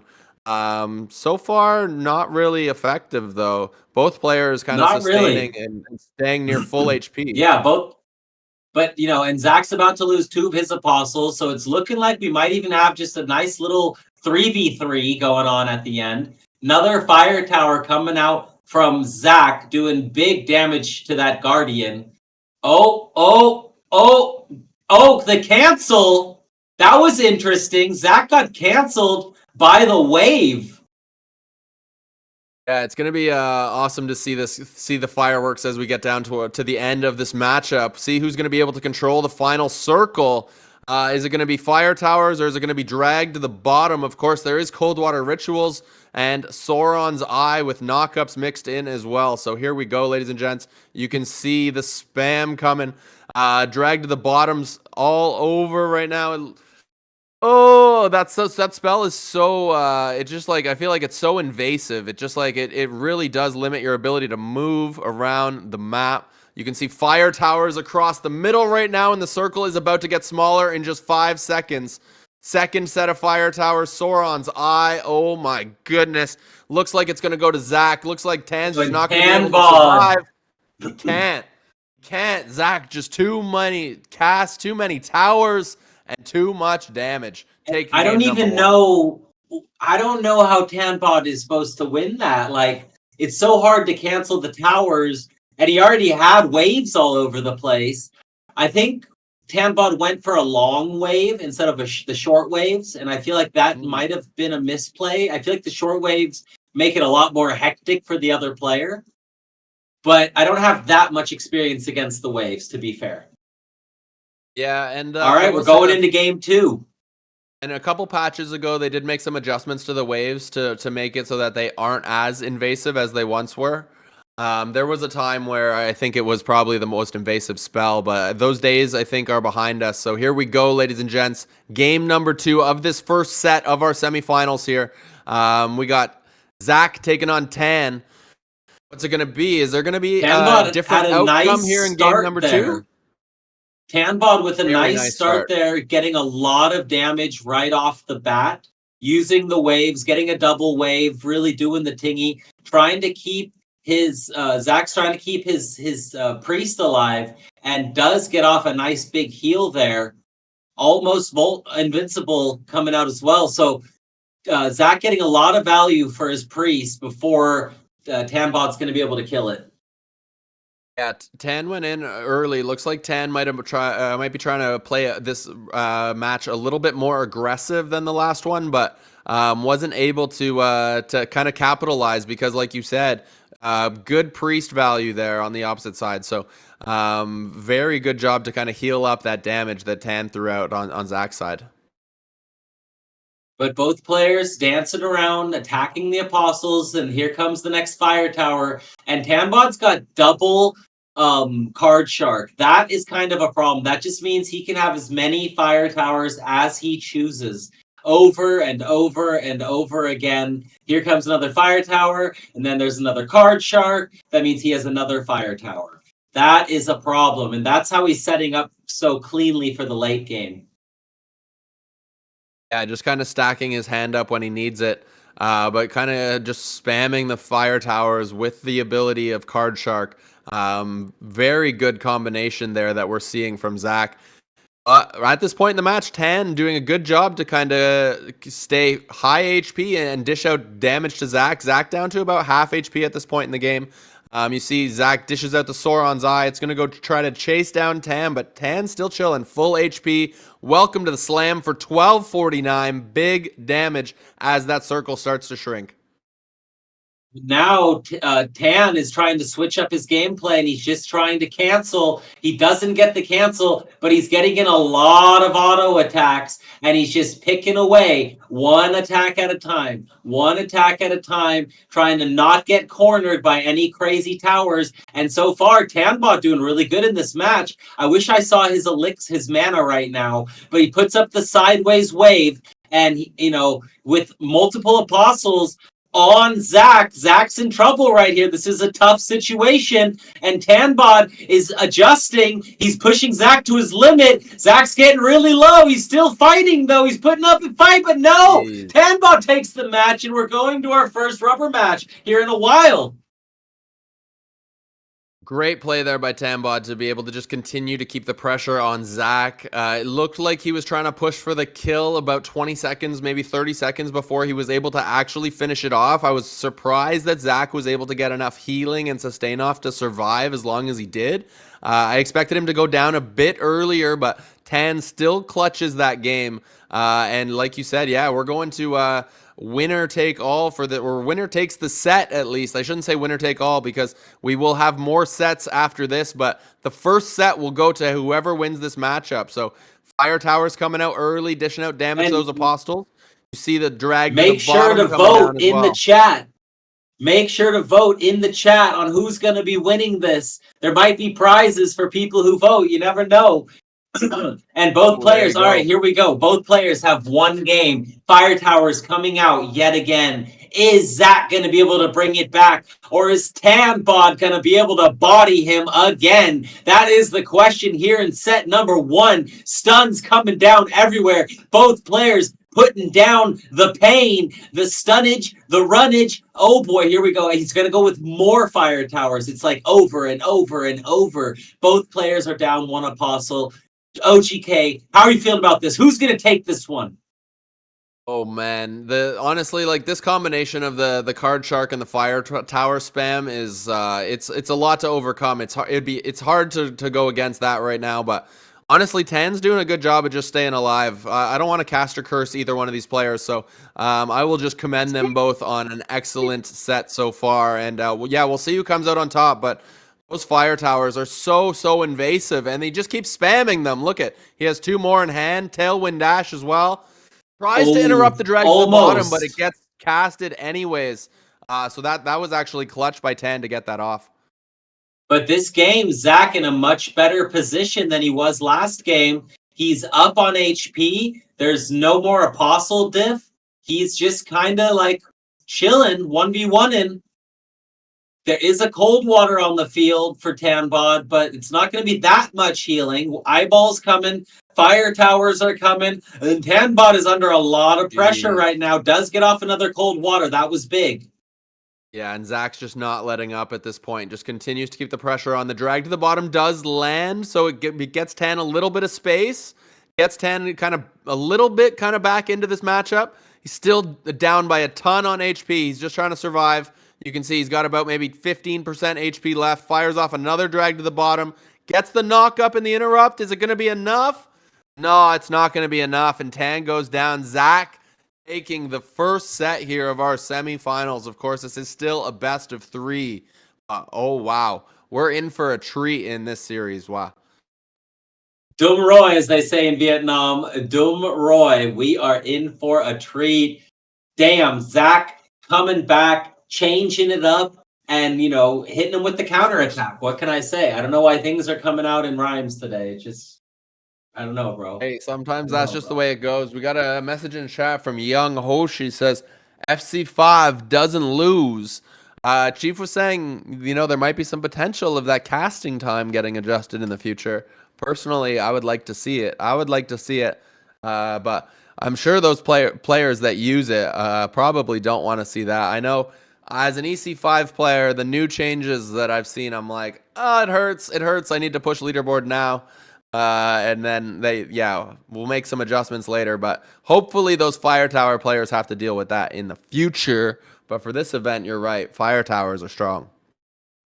Very, very strong. And, they're not unbeatable. We've seen them go down. I've beaten them on ladder in tough ones, but it's really hard because you got to find that perfect niche little spot where they can't get you, and then they do something and they mess up your position, and you miss a shot or they cancel something, and it's just like, choi oi.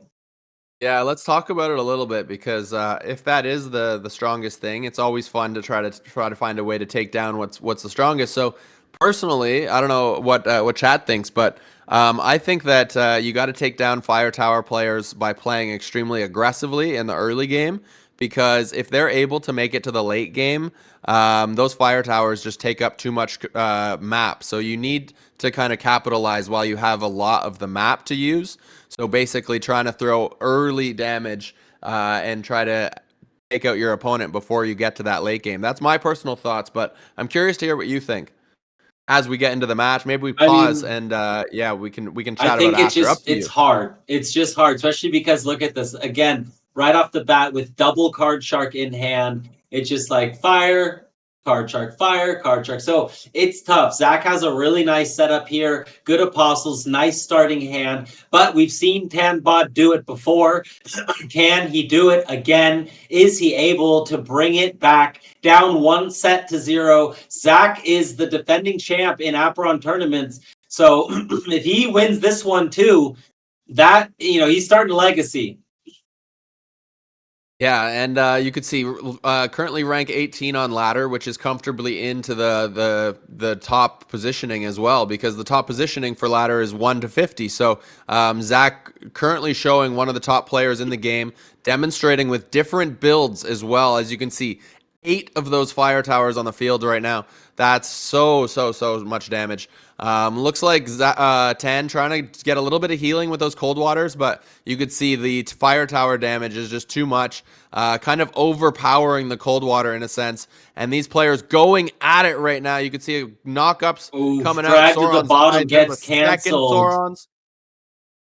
Yeah, and the drag to the bottom got canceled. This is danger Will Robinson right now. Tanbod looks like he might be. He's hurting a little bit. It looks like he's hurting a little bit. He's not playing extremely clean this game, and I mean it's tough when Zach is using such an annoying and tough combination of tingies, right? He's got the Sauron's Eye behind you the entire time, and then he just hits you with these fire towers, and there's not a whole lot you can do about it. Agreed.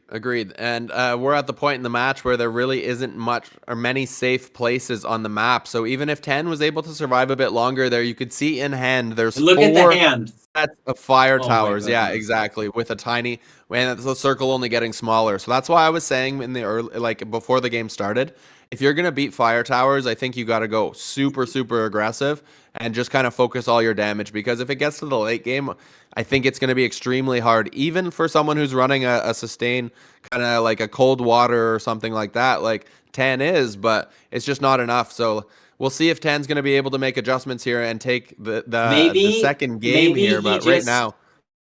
Yeah. Maybe he stacks some knockups, like 2 or 3 at the end of the game, and then he just like does a 2 or 3 knockup chain to try to cancel some towers, is what I'm thinking. Might be a potential play, if he's able to get some decent draws and maybe just cycle through a bit. That's what I'm thinking.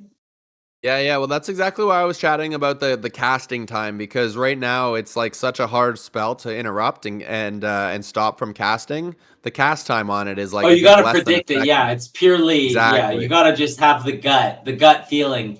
There's not a whole lot of not even reaction time necessarily. It's more like third sense reaction.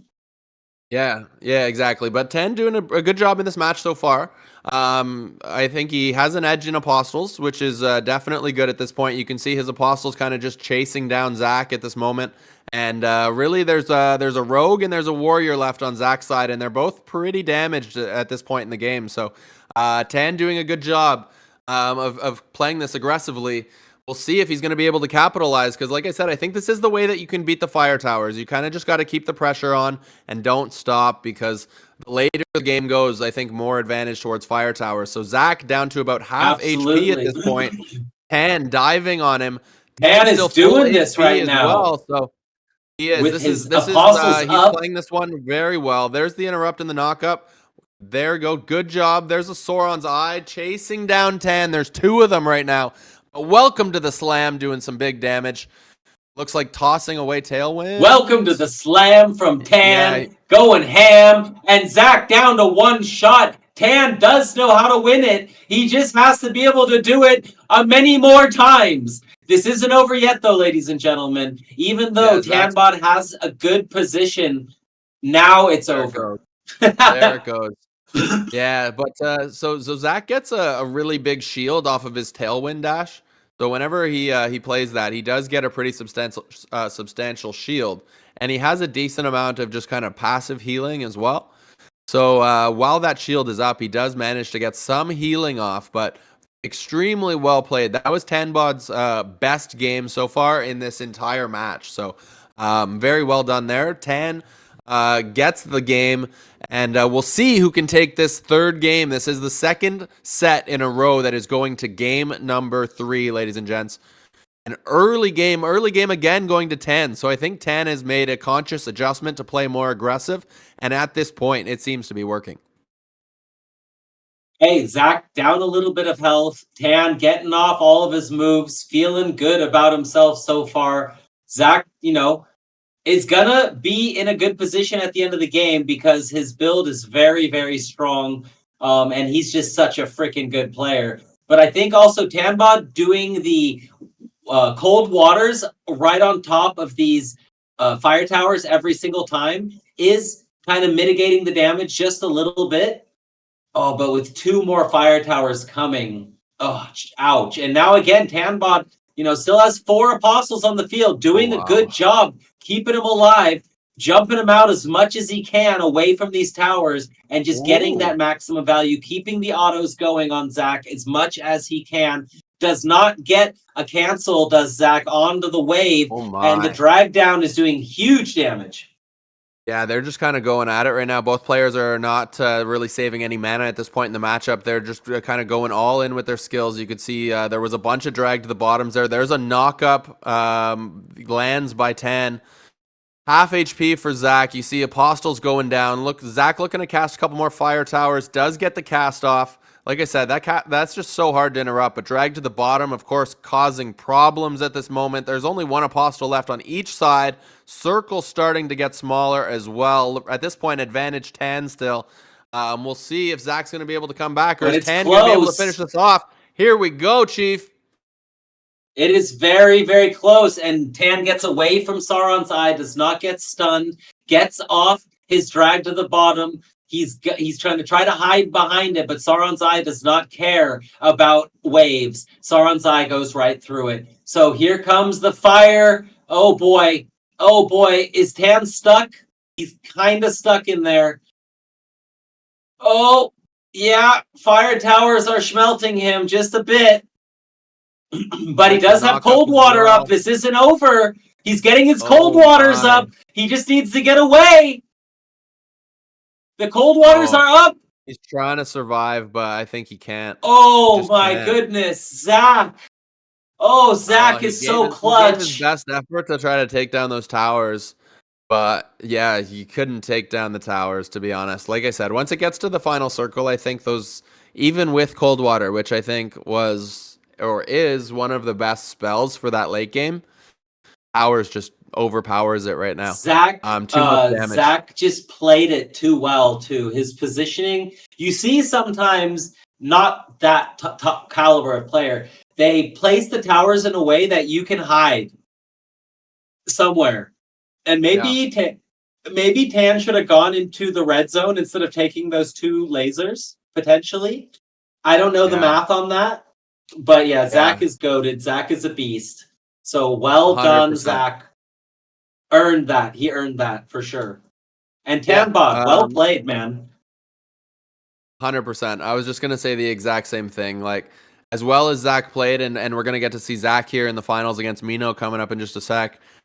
So kudos to Zach on the dub, but Tan as well, like pat on the back, like very well played. Pushed both sets to game number 3.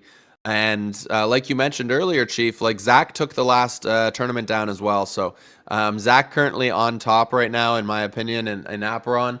I'm sure there's a couple people that would have something to say about that, and Mino is one of them. So we're gonna get to see right after this who's gonna come out on top. But yeah, that was a great series. That was awesome. So it was. I hope everybody is ready for the finals. I was really looking forward to a third set because Tanbot showed that he knew how to win that, and I'm curious to see later what the difference was, because you could tell there was a big apostle difference in between those matches. Like, it wasn't the same every time. A lot of times when we see a matchup multiple times, you see kind of like the same end game, right? It was not that way. They were all a bit different. So we're going to give Zach a couple minutes just to kind of breathe before he goes to the finals, because Mino has had a chance. So we'll take a 2-minute break and be right back. And when we get back, we're going to the best of 5 finals, Zach versus Mino. So stay tuned. We'll be right back.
It is the finals. E4E A New Dawn. We are in the Asian region. Kyle, what is good, brother? Today's been sick, and I am excited to see if Mino can take out Zach. Yeah, man, we've got to see some fantastic Aperon matches, and Zach has been leading the charge with that, or maybe that's just because he's the most fresh in my mind as he's been dominant in the last 2 series. So now we'll see if he's going to be able to take down Mino, or if Mino can stop kind of Zach's reign of terror that he's been kind of tossing around on everybody with lava towers and healing seeds, and but it's been fun to watch. So we'll get to see who comes out on top here. I don't know if we could get a poll in the chat about who we think will come out on top, and maybe start to get some votes going with everybody here. But yeah, definitely drop your comments down who you think will win. I have no idea, but it's going to be a best of 5. So yeah, lots of action coming your way here in this finals. So, the way the prizes are working for this this tournament is for this round, the main prize is to get top 4 and to move on to the grand finals, which will be later this month, because we're going to be running this series twice, and the top 4 of each top 16 phase will be in the grand finals. For this one, though, first place is going to get $80, second 50, third and fourth 30, fifth through 8th 20, and 9th through 16th $10 each on Loot Rush. So again, to Loot Rush, good looking on helping us out and being a part of this. This has been a great experience, and if you guys are looking to play Aperon and you want to try out a planet without, having that full committal of buying an NFT or even like signing up to active scholarship and then not being active enough, you maybe just want to give it a shot. This is the way to do it. Check out Loot Rush. Go ahead and, snatch yourself a planet. And also, planets in this game, like, it's important to know you do have an advantage. They are stronger. They do have more tingies. You can get pretty far free to play, but it is a different experience. So anyone out there that is looking for an opportunity, this is the way to do it. And big shout out to Aperon. If you want to give them a little shout out, GK, let's show our love because they're the best. Yeah, 100%. So just want to take a second to thank the amazing team over at Aperon for giving us this opportunity to basically do exactly what we are doing here today and be able to do it for not only now, but for the foreseeable future, as far as we could possibly see, and continue to kind of take these events to the next level. The team is absolutely world class. So I'm excited to kind of see how far that we can kind of help elevate this project. And that, when I say we, that goes for everybody that's here in the chat as well. Let's do some big things with Aperon. Let's see how far that we're able to kind of push this. I'm excited for the next phase of their game as well, when we can start to play God mode, which is going to be a ton of fun as well. If you don't know about that, you should probably do some research, but that's going to be fun too. I'm excited. I think I have like 10. I'm either at 10 or 12 planets. But I know I'm trying to get as many as I possibly can, because I think it's I don't know. I just think it's smart, but that's my opinion. Everyone has to make their own decisions, but Aperon, thank you so much for this opportunity. And let's get into the finals, baby. We got best of 5 Let's coming get up it here on. between Zach and Mino. Hey, Mino is a warrior. He's always competing in anything that he possibly can. He really, really loves the spotlight. He's been really good at live events too. I met Mino a couple times, and such a sweet, sweet human being. This is going to be fun. This is going to be a competitive grand finals right here. 2 of the top players in the game, Ancient 8 versus Meditate. And, I hope we can see Mino figure out how to take on these Sauron's eyes with all kinds of different combos, right? Whether it's the Root Vine or it's the FC5, and maybe even something else, who knows? Maybe Zach's got a whole nother thing up his sleeve. I wouldn't be surprised, actually. And actually, what is this setup to start? As you can see, 2 warriors in the front and 2 guardians in the back. So I guess guardians are actually backline apostles. We're about to find out in this first game. Here we go. We are looking from Mino's camera angle. So Zach is on the top, Mino on the bottom right now. And here we go, ladies and gents. We'll see what these backline guardians are able to do. It looks like, is that Mino running fire towers as well? So we got double sets of fire towers? Zach is for sure. Mino, I didn't see. He's got his EC5 still. EC5s, there's Gustling as well. Okay, so I don't think he's running fire towers. That would be a lot of high level skills. Don't think he's got enough. So I don't think so. I think, but Mino getting a lot of damage in, and Zach, I don't think he's playing the Root Vine, so there's not a whole lot of healing for Zach. Right? There was a lot of healing before with the Root Vine, but without it, very interesting. And the return on the feathers hits as well. Mino putting Zach under some massive pressure right here and hitting him with absolutely everything, left, right, center. Another set of feathers coming out, and Zach using the smoke screen to up his speed. Now Mino's going to do another EC5, which is going to do a lot of damage, and Mino doesn't even need the healing. That's how healthy he still is. Yeah, I think it's all about just being aggressive and keeping pressure on at this point. So Zach did not switch his build in between the last series and this series. I think Mino might have made a fantastic read and realized that playing aggressive is the way to take Zach down. And right now, he's doing a great job of that. We'll see if he's going to be able to finish it off and capitalize. He's throwing out Guslings while he's getting chased by Sauron's Eye. Is he going to be able to finish it? Gets knocked up by Zach. Zach doing a good job of surviving at this point. Mino throws down another EC5, trying to get a little bit of healing. He actually needs it at this point, so Zach has battled back, Chief.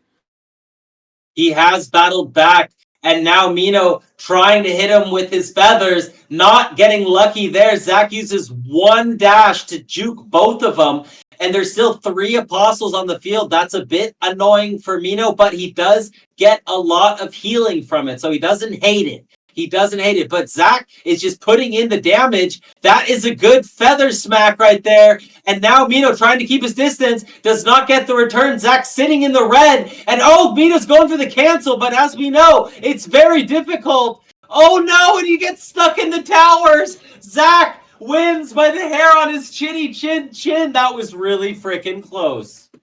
Was it ever close? And that's what we're talking about, though, with the cast of the Fire Towers, because Mino was literally looking for the interrupt on that cast. And even though he was looking for it, he still was not able to find it. So good job there by Zach to be able to survive and kind of withstand the rush from Mino, because before the circle started to shrink, it looked like Mino had game, but Zach was able to just kind of take a little bit of health, heal back up, and just survive, and then make it to the late game. And once we were at a point where I saw Zach with 3 apostles and Mino with 0, I was like, ugh. Mino missed his opportunity to kind of finish Zach off. So we'll see here in game number 2 if there is a different result. Well, it's tough, right? Because you rush to do the damage, but in that time, Mino was losing his apostles. So it's all good, and you wanted to save some for the late game heal, so it works. Logic coming into the chat. What is good, brother? Coming out right off the bat. Meditate better than Ape GG. Okay, bro. We'll see. We'll see. I see you tomorrow. I'll see you in a couple hours, brother. You're going to be playing. You better back that up because you got a whole lot of Ape GG in your division, sir. But, you know, we're going to have a lot of good matches, and there will be a lot of smack talk between us and Meditate. But it's all fun and games. Even at live events, we love each other. We're all homies. But, okay, Zach getting smacked right there. And Mino doing that early damage again and trying to follow up with more feathers. Is he going to be able to get this? No, he's not getting any returns right now. And the stun also doesn't hit. Mino taking a lot of damage, which is not bad, actually. He's just going to heal it up right here. So Mino's kind of okay with that. Yeah, exactly. Mino kind of just using it as a way to heal up off those apostles, get that EC5 cast down, and you can see he's got a handful of them as well. So goes for the knockup, does land it, doesn't interrupt anything, but fires off another EC5, gets more healing off. You can see he's back up to full HP while Zach's a little bit, maybe 3/4 HP at the moment. So Zach trying to just kind of stay away from Mino at this point, trying to get some fire towers down, but doesn't really. I don't think that's the most ideal spot to cast that, to be honest. No, Mino almost canceled that, actually. He was waiting with the yeah, he's waiting for the cancel over and over and over. Mino making some really nice movement plays. I gotta say, I'm a big fan of some of his moves. Some of his micromanagement is very impressive. Bringing out the EC5, even getting a hit onto Zach, which is just a little more healing, a little more damage. You love to see it if you're here for Mino. And I mean, I'm here for a good game, but Zach has been unbeatable, and Mino needs to show the way. And look at this. No big advantage this time, though. No apostle advantage. So this is going to come down to towers versus feathers. And Mino is just eating the towers. Okay. Okay, I'm a bit confused about the ending there. I felt like, yeah, but I feel like there was room that he could have stayed on the other side and just waited. Maybe the placement from the towers there was so good that it was like maybe there was like a little bit of room on the far side, but I think he's in the mindset where he needs to kind of play aggressive, and if the game kind of goes to that late game where the circle starts to shrink, I think he realizes that the longer the game goes, the more his chances kind of just decrease of winning. And it's been Mino in cool chat saying no. I think he made a little mental. Maybe he even lagged or something because it didn't make sense. It didn't make sense to me that he ran into the towers at the end. Because he had space to sit back and just wait. And he just like rushed in. So maybe, oh, well, that's only the first one. We're doing a best of 5, right? So he's got plenty of time to mix it up, switch it up, and not make that same mistake again, or, you know, whatever happened. Maybe he'll let us know what happened in chat later. Yeah. No, I was just gonna say that it was nice to like it was cool to see Mino kind of go very aggressive and almost be able to secure the kill before the circle started to shrink. Like it was a good job by him to throw early damage down and kind of like get a bunch of those guslings out. And there was a couple times where like Zach was on the ropes, like a few more of those feathers land on the return, and I think he would have been able to get that kill. But like I mentioned earlier, like the longer the game goes, the more it favors Zach. So yeah, it's. I think that's kind of the strat to beat it. But I don't know if you're Mino, if you're able to find like a bit more damage somewhere, or if that's kind of like the most damage you're able to put out already. I don't know. That's what I'm kind of curious to see. And I don't know. One of the players could actually just make an adjustment to their build, and then it's a completely different matchup. But if you're Zach, I don't think you really have a reason to make a change right now. No one's kind of been able to handle this towers plus card shark. It's a lot. It is a lot. But because it's a best of five, what Zach might do here is assume Mino's gonna switch, so he just switches, right? And tries to get another advantage somewhere else. Potentially, because he Mhm. did start with seed, with the vines, right? So that was his starting build, which was also very strong. Root vine, I mean, not seed, root vine. But he does bring out the towers again. And Mino is going to have to deal with the towers, and it is not easy. Oh, Mino come right off the bat with the slam. Thank you, ma'am. After the knockup and getting a third of Zach's HP off right Oh, off he the got bat, an and there we interrupt on the go. tower. We He got an did it. interrupt on a tower. It only took a whole night, a whole tournament, but he did it. Yeah, And and that's what I we'll see if mean. that's going to be Mino's a enough. competitor. Mino is a Oh, he competitor. is. He's He's always yeah, he's trying to one of the most find hardcore those gamers in the community, 100%. And good every job game we by him so play. far. I love it. Even when we I love it. played Counter Strike 2 in this other Paladin tournament, he went out, practiced Counter Strike, and he got really good at it. And it's not an easy game to be good at. So this Let's guy just gets go. good at everything. Let's go. Love Mino. Love Mino. Here we go. Let's see what he's going to be able to do here. Zach under half HP at this point. Gusling's going out, gets the knock up, and then the Huge feathers on the return. return. Zach on the ropes. Fall up again. Mino continuing to keep the pressure on. Zip Zap's coming out. Going to be able to get the stun. Oh, it didn't interrupt the fire towers. It was super close to being able to do that. Zach does get the towers out. So he is able to kind of build Oh, and he himself a little bit saves of a his wall and a mage. little bit of space. He Space is saves the his key for him right mage, now, though. and he put in AC1 and AC2 together now. So he's got double stuns trying to really mess with Zach's flow here and just throw in stuns left and right so that when his feathers return, he's ready to rumble. So far, he's in a decent position.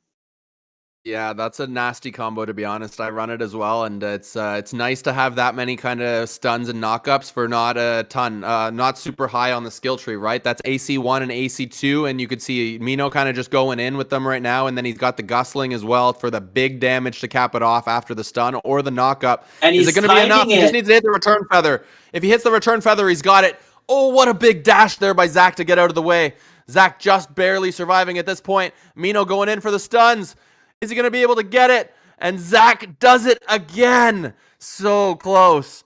So close for Zach is Mino there. so good at this game, bro. Dude, if Mino Mino got the switching return it up. feathers to land, like, it was game, I think. But that one dash to get out of the way of the return feathers was so clutch. Like, that's the difference between winning and losing right now. That's why we love this Zach game. Zach keeps on making that last move, that final adjustment. His tailwind dashes give him so much shield that he just uses. He's got his shit on lockdown. Like, I'm not even gonna lie, he's got it on lockdown. It is very impressive. That first fire tower didn't do a whole lot. That was decent right there for Mino. He's happy with that. Got his mage Yeah, for out sure. just in time. Not a lot of life though, but he did get his mage out, trying to get some more value for it. But the mage is down. Almost gets a stun there. That would have been incredible if he would have stunned a tower. But again, the fire tower is not in the best position again. Not getting like massive damage at least. Yeah, good point. Good point. But he has so many of them on the field. They are still doing a bit of damage here. I don't know why we can see the red circle on the outside. Any ideas for That that? seems We're down. like a glitch. Yeah, okay, because that's what I thought. That's Just because it's like we are not that late in the game. It is still early game, so players are not taking damage right now, and that's the first I've ever seen that visual no. thing. So yeah, It just a looks kind visual of thing at the cool. moment. It does look kind of cool, to be honest. But knock up comes out there, doesn't land from Mino. But Mino still kind of pressuring at this point. Gets a zip zaps, gonna find the stun, follows that up with the gustling, lands that on the way out. Not gonna be able to get the first return, but gets the on the way out the second time and gets the return on the second one. So nice damage there from Mino. Let's see if he gets another stun there off the zips. He gets it as well. Just chasing Look at Zach that around the map. shield. Welcome to the slam. That Hits it. shield. Wasn't fully charged up, but still decent. Still decent. Yeah. There's a big shield that comes up off the. I think it's coming off the tailwind, if I'm not mistaken. But It is, and it's enormous. It's absolutely insane. And Mino is okay, but wait. Oh, okay, no, Zach making another good dash. Oh my god, yeah, look see, at this the is. damage that Mino is taking from these apostles. And the hunters are just firing off, man.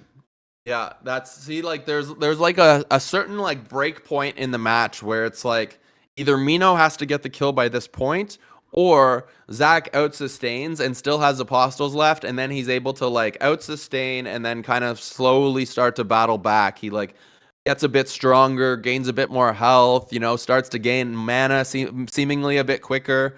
And yeah, like once he has apostles left and Mino doesn't, the game shifted by that point because Mino's playing such an aggressive strategy. So Zach up 2-0, and if I'm Mino now, I'm trying to figure out, how can I beat this? Like, how can I do more than what I'm already doing? And to be honest, I don't know. It's hard, man. It's It's so hard. freaking hard You could because play. it's I just guess so you strong, could and play Card Zach is Shark and so good. Towers too. Mm. But if you don't Just have the play your right own. planet, Yeah, you're not going to be able to compete. His is going to be better, that is and true. he's Because so good basically, at you'll have. it.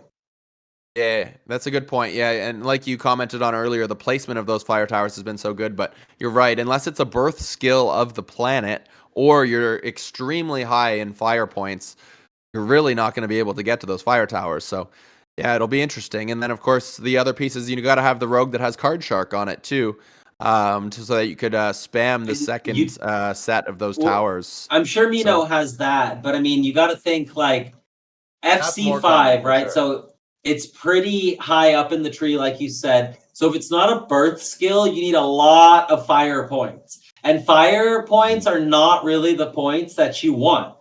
Some of their moves are True. incredible, but overall, True, true, fire true. is not the one. The other three seem more important, like at least from the perks perspective. So if you Yeah. have that as a birth skill, FC5, then that becomes very interesting. Yeah, it does seem like fire is more tailored towards the very high damage and like for example crit percentage and things like that. When I take a look at the skills and some of the other skills, obviously, like when I look at Earth, for example, that one seems to be more towards like healing and sustain. The water skills are like around mana regen or defense, like physical damage defense or magic resist kind of thing. Air is kind of like movement and like reducing energy on cards with like featherweight and things like that. So yeah, it's like each different type kind of has its place and its purpose, but trying to get to that fire towers is difficult unless you have that birth skill. Was kind of the main point I was trying to go for, and then it's worth mentioning too, like we expect to see kind of an adjustment to the cast time coming here in the future. So like maybe I wouldn't want to go out and grab something with fire towers unless I only want to use it for the end of this kind of leaderboard, because who knows? It might get adjusted afterwards and then the meta shifts, right? And maybe it's not something that I want to play. So you got to take those things into consideration as well. Absolutely. No, that's part of it. And there's going to be a lot of additions still. There's still the boons. So every planet is There's a going to have ton. a boon, and then like the pures and the duels boons are going to be clearly like stronger. And I'm curious to see, as the game develops and as those change and get updated and are balanced, that for example, if you're a pure fire, right, and you're very glass cannon, maybe the part of the boon could be the more percentage of fire you have, the more of like a molten core you get, right, which is like super defensive something something. There's a whole lot of Yeah. design space left in the game to be able to do a lot of cool things. So, all right. Yeah, Logic. I see you coming in here just smashing on us right away at HGG. We ain't even in the finals, bruh. It's Ancient 8 versus Meditate. And Mino is down 2-0. He needs to figure something out because Zach is coming for that dub. 100%. Yeah. But yeah, that's pretty funny. This little bit of Sunday morning or Saturday morning fun, I guess. But yeah, Zach's starting off early with some more fire towers, and that's kind of been the theme of all the games recently. There is actually one other thing that I thought of that makes sense to counter it. And wouldn't that be prickly personalities on Guardians? Wouldn't that throw a lot of If you damage don't back the have other it, way? though, yeah, he True, you must do need not a have it. high He Guardian. must, yeah, he must Yeah, not have you it. want a And high right enemy at the Guardian with start the. of the game, Mhm. right at the start of the game, Mino Yeah. went for an adjustment. He went for a quick tailwind as the first move to try to cancel the fire tower. And Zach just knew. He just freaking knew and he waited. He waited. He didn't cast. And then he casted right after the tailwind. So Zach is just like his mind games are on another level. He's predicting things that he should not be able to predict. It's incredible.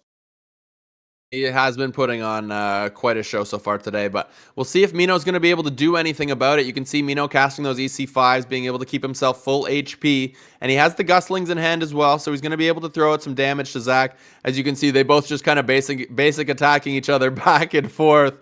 This is kind of funny just to watch them go back and forth. One of them lands decent damage. I couldn't tell which one that was, but that one basic hit for like 700, 640, Nice 650. A couple stun Guslings coming out here by from Mino. Ooh, yeah, Zach go is for it. using his stuns from his hunters marvelously. And then with the headshot, oh my goodness, Zach, he just brings out something new, something different every single time. Nice cancel by Mino. But is it going to be enough? He's going to try to do a little dance, get a knock up. He's going to get a little bit of healing here, but now the towers. Oh no, that was actually okay. Mino gets to just run around. Well done. And now these towers are not in the best position. That's what I was talking about earlier. That does seem to happen more often than not in these quick matches. So Mino in a decent position here, has all the apostles down, but Sauron's eye is now chasing him. Yeah, and I think he's trying to predict the cast right now. There, he got it that time. Ooh, he that was got a nice one! interrupt there by Mino. But yeah, he's kind of trying to predict it because that's the only way he's going to be able to interrupt. He wasn't able to get the next one after, but he is able to kind of just stay out of the radius, so he's not really taking much damage. Throws down an EC5 because he does have a lot of mana, but more lava towers coming out, more fire towers.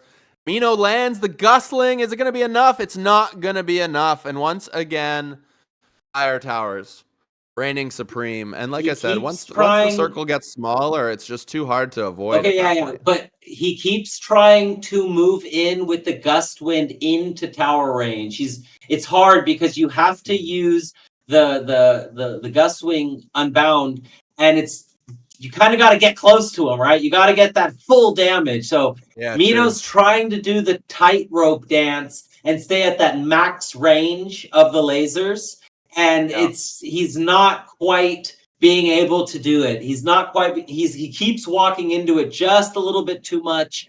And I understand why. He needs more damage, right? So he's just really trying. There it is. He's trying to go for the instant cancel every single time. And even with the instant knockup, it was not enough.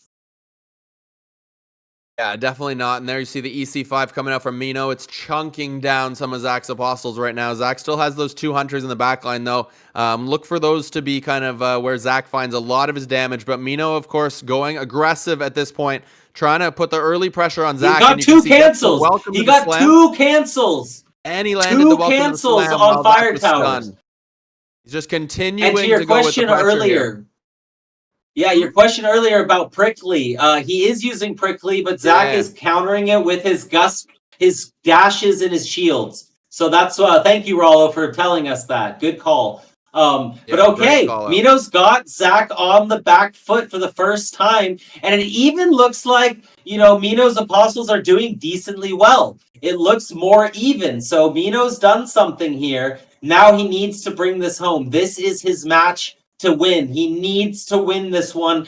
Find some confidence. Show himself that he's able to take Zach on. He got 2 cancels. He's going to need 1 or 2 more.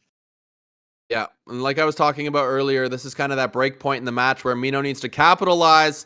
He's doing well at this point. Is he going to be able to stop Zach? Because he's got to take a kill here quickly. If he doesn't take the kill here soon, Zach gets stronger as the game goes on. So, yeah, you can see there's the break point. The Apostles are alive and Zach's still alive. Watch this flip.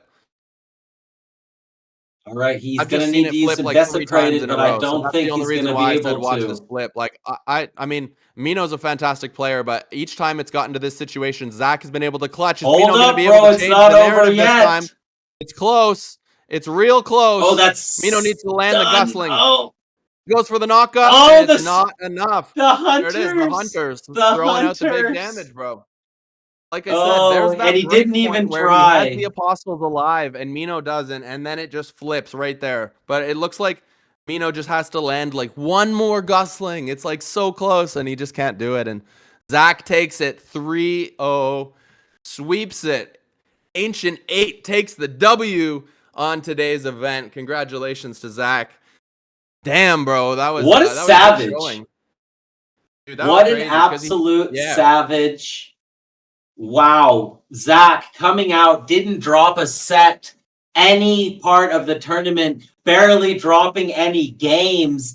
And I mean, Mino tried everything. He adjusted every single set. He tried different, and he got it really close. At the end there, I thought he might do an EC5 for healing, but there wasn't enough mana. He had to go for the kill. He had to go for the ending, quick and dirty. Right, and yeah, Wow. and Mino called this out in the chat too. He says, "Don't use EC5 Mino." And as an EC5 player, I have learned that it's just not the top skill. There was a brief moment where EC5 was one of the top skills, but it can't compete with something like the towers. It's just not going to be able to hit your opponent and control the map like the lava towers can. So you could see there Mino doing his best to try to maximize it with the combination of the gusling, but just not enough. Those towers and Card Shark too strong, and Zach takes down his second event in a row. So yeah, we'll see. I think everyone's going to get an opportunity though to do this again very soon, right? There's another tournament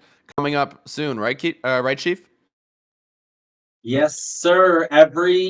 So the way we're doing it is tomorrow is going to be another stream. So we're doing the top 16 from NA. And then next week is going to be another open bracket that everyone can join again. And the top 16 will move on to another streamed event like today. And the top 4 from today and the top 4 in 2 weeks from each region are going to go to their own regional grand finals where the big prizes are going to be. And they're going to be playing for all the cheddar. And right now, Zach has been super strong. Mino in chat saying, thank you. I learned a lot. Next time I'll win. Mino, I love you, bro. You're amazing. You're a doll. You're an absolute doll. And today, Zach is our champion. And Zach is going to come out for an interview. So let's get Zach in the call. Is that how we're going to do this? Nice. Cool. Yeah. Excited to have a chat with Zach. That's going to be pretty fun. But also want to take a second to thank everybody for being here with us today. This event has been an absolute blast, so thank you. And one more time for everybody on the Aperon team. And yeah, huge thank you to everybody over at Aperon. We're going to continue to blow these events up bigger and bigger as we go. So it's going to be a ton of fun. I'm excited to see that. Zach has just joined us. We'll give him a second to get his mic connected, and as soon as everything is good to go, just give us a heads up. But yeah, thank you all for being here. Thank you, Aperon, and shout out to Loot Rush as well. If you need a planet, that's a good place to take a look. Absolutely. Zach, can you hear us, my dude? You're still muted if you're talking. No, not yet, not yet. Still trying to get connected. Still trying to get connected, but He's yeah, still that he's still combination. hyped. He's still pumping his fists. He's been out here crushing on people tournament after tournament. I mean now I guess the real question is on the C side of things, when do we get to see Zach versus Theban? That's what I want to see now. Ooh. I want to see Zach versus Theban in a tournament because Zach has been showing up and we know 1437 is savage. Yeah, absolutely, absolutely. It's going to be a ton of fun to see, and surprised that it hasn't found its way to happen yet, but hopefully it does here soon. I think it will. Yo, is that Zach? Zach, are you there? Yeah, I'm here. Yo, what's up, man? Congratulations. Yeah. How are you feeling after that amazing run all the way to the finals and beyond? Mm, First of all, I'm apologize to everyone. My English isn't very good, so I hope you will understand and forgive me. You Uh, sound great. You sound yeah, Yeah, great. your English yeah, is good. No yeah. problem. No problem at all. But very well played. Very well played. Congratulations. Can you tell us maybe about Let him answer the question, Kyle. Let him answer Yeah, the yeah, question. yeah. oh my bad. After recurring victory in the match, I am immensely happy and grateful to everyone involved, especially to my team and opponent, for delivering such a dramatic and emotional game. The support and encouragement for the fan and have significant so of motivation for me. This win truly marked a crucial achievement and amazing experience, and I hope to the maintain to this level of performance in the upcoming match. Yeah. Amazing, man. Amazing, amazing, amazing. So during this tournament, who was your toughest opponent? Um, I think the match with the Mino was a target because it was so close, and AC5 really counter 5C5 effectively. I was very lucky to win against such a strong opponent. Yeah.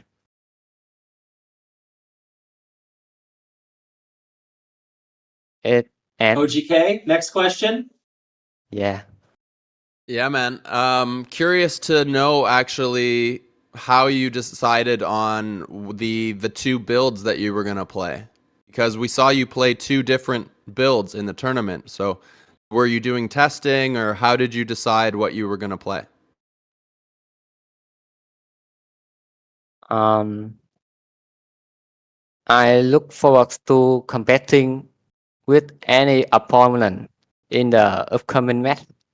Very match, every match is an opportunity to challenge me myself and give me on my own field.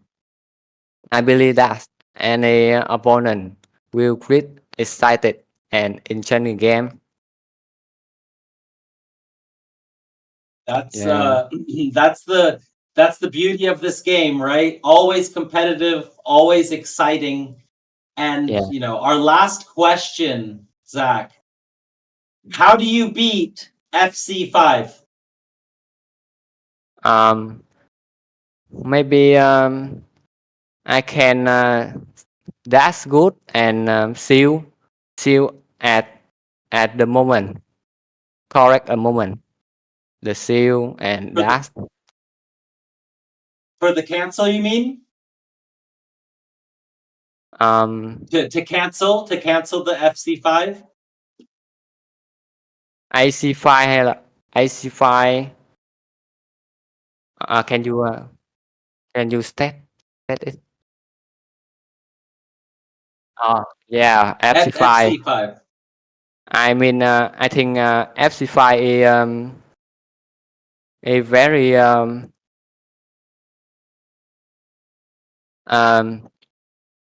a FC5 will have the advantage of the high dam and can kill dude very quickly.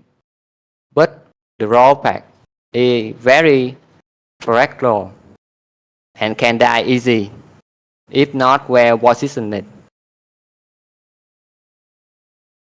Well, there it is. Zach, Yeah, you're champion. Congratulations again, man. I look forward to seeing you soon. And now I guess we got to get a match with you in 1437. yeah. That's man, a few words, but strong ones. Have a great night, Zach. We will be seeing you soon. And again, congratulations. You've made it to the final 8. You're in the final tournament. Okay. Thank you. Congrats, Zach. Thanks for being here. And an epic showing today. Yeah. Very well played all throughout the event. So excited to see you back in the future. Yeah. Thank you. Thank you very much. There you All have right. it, Well, ladies that and is gentlemen. all. That is all, OGK. We have done it, sir. We have done it. Well done.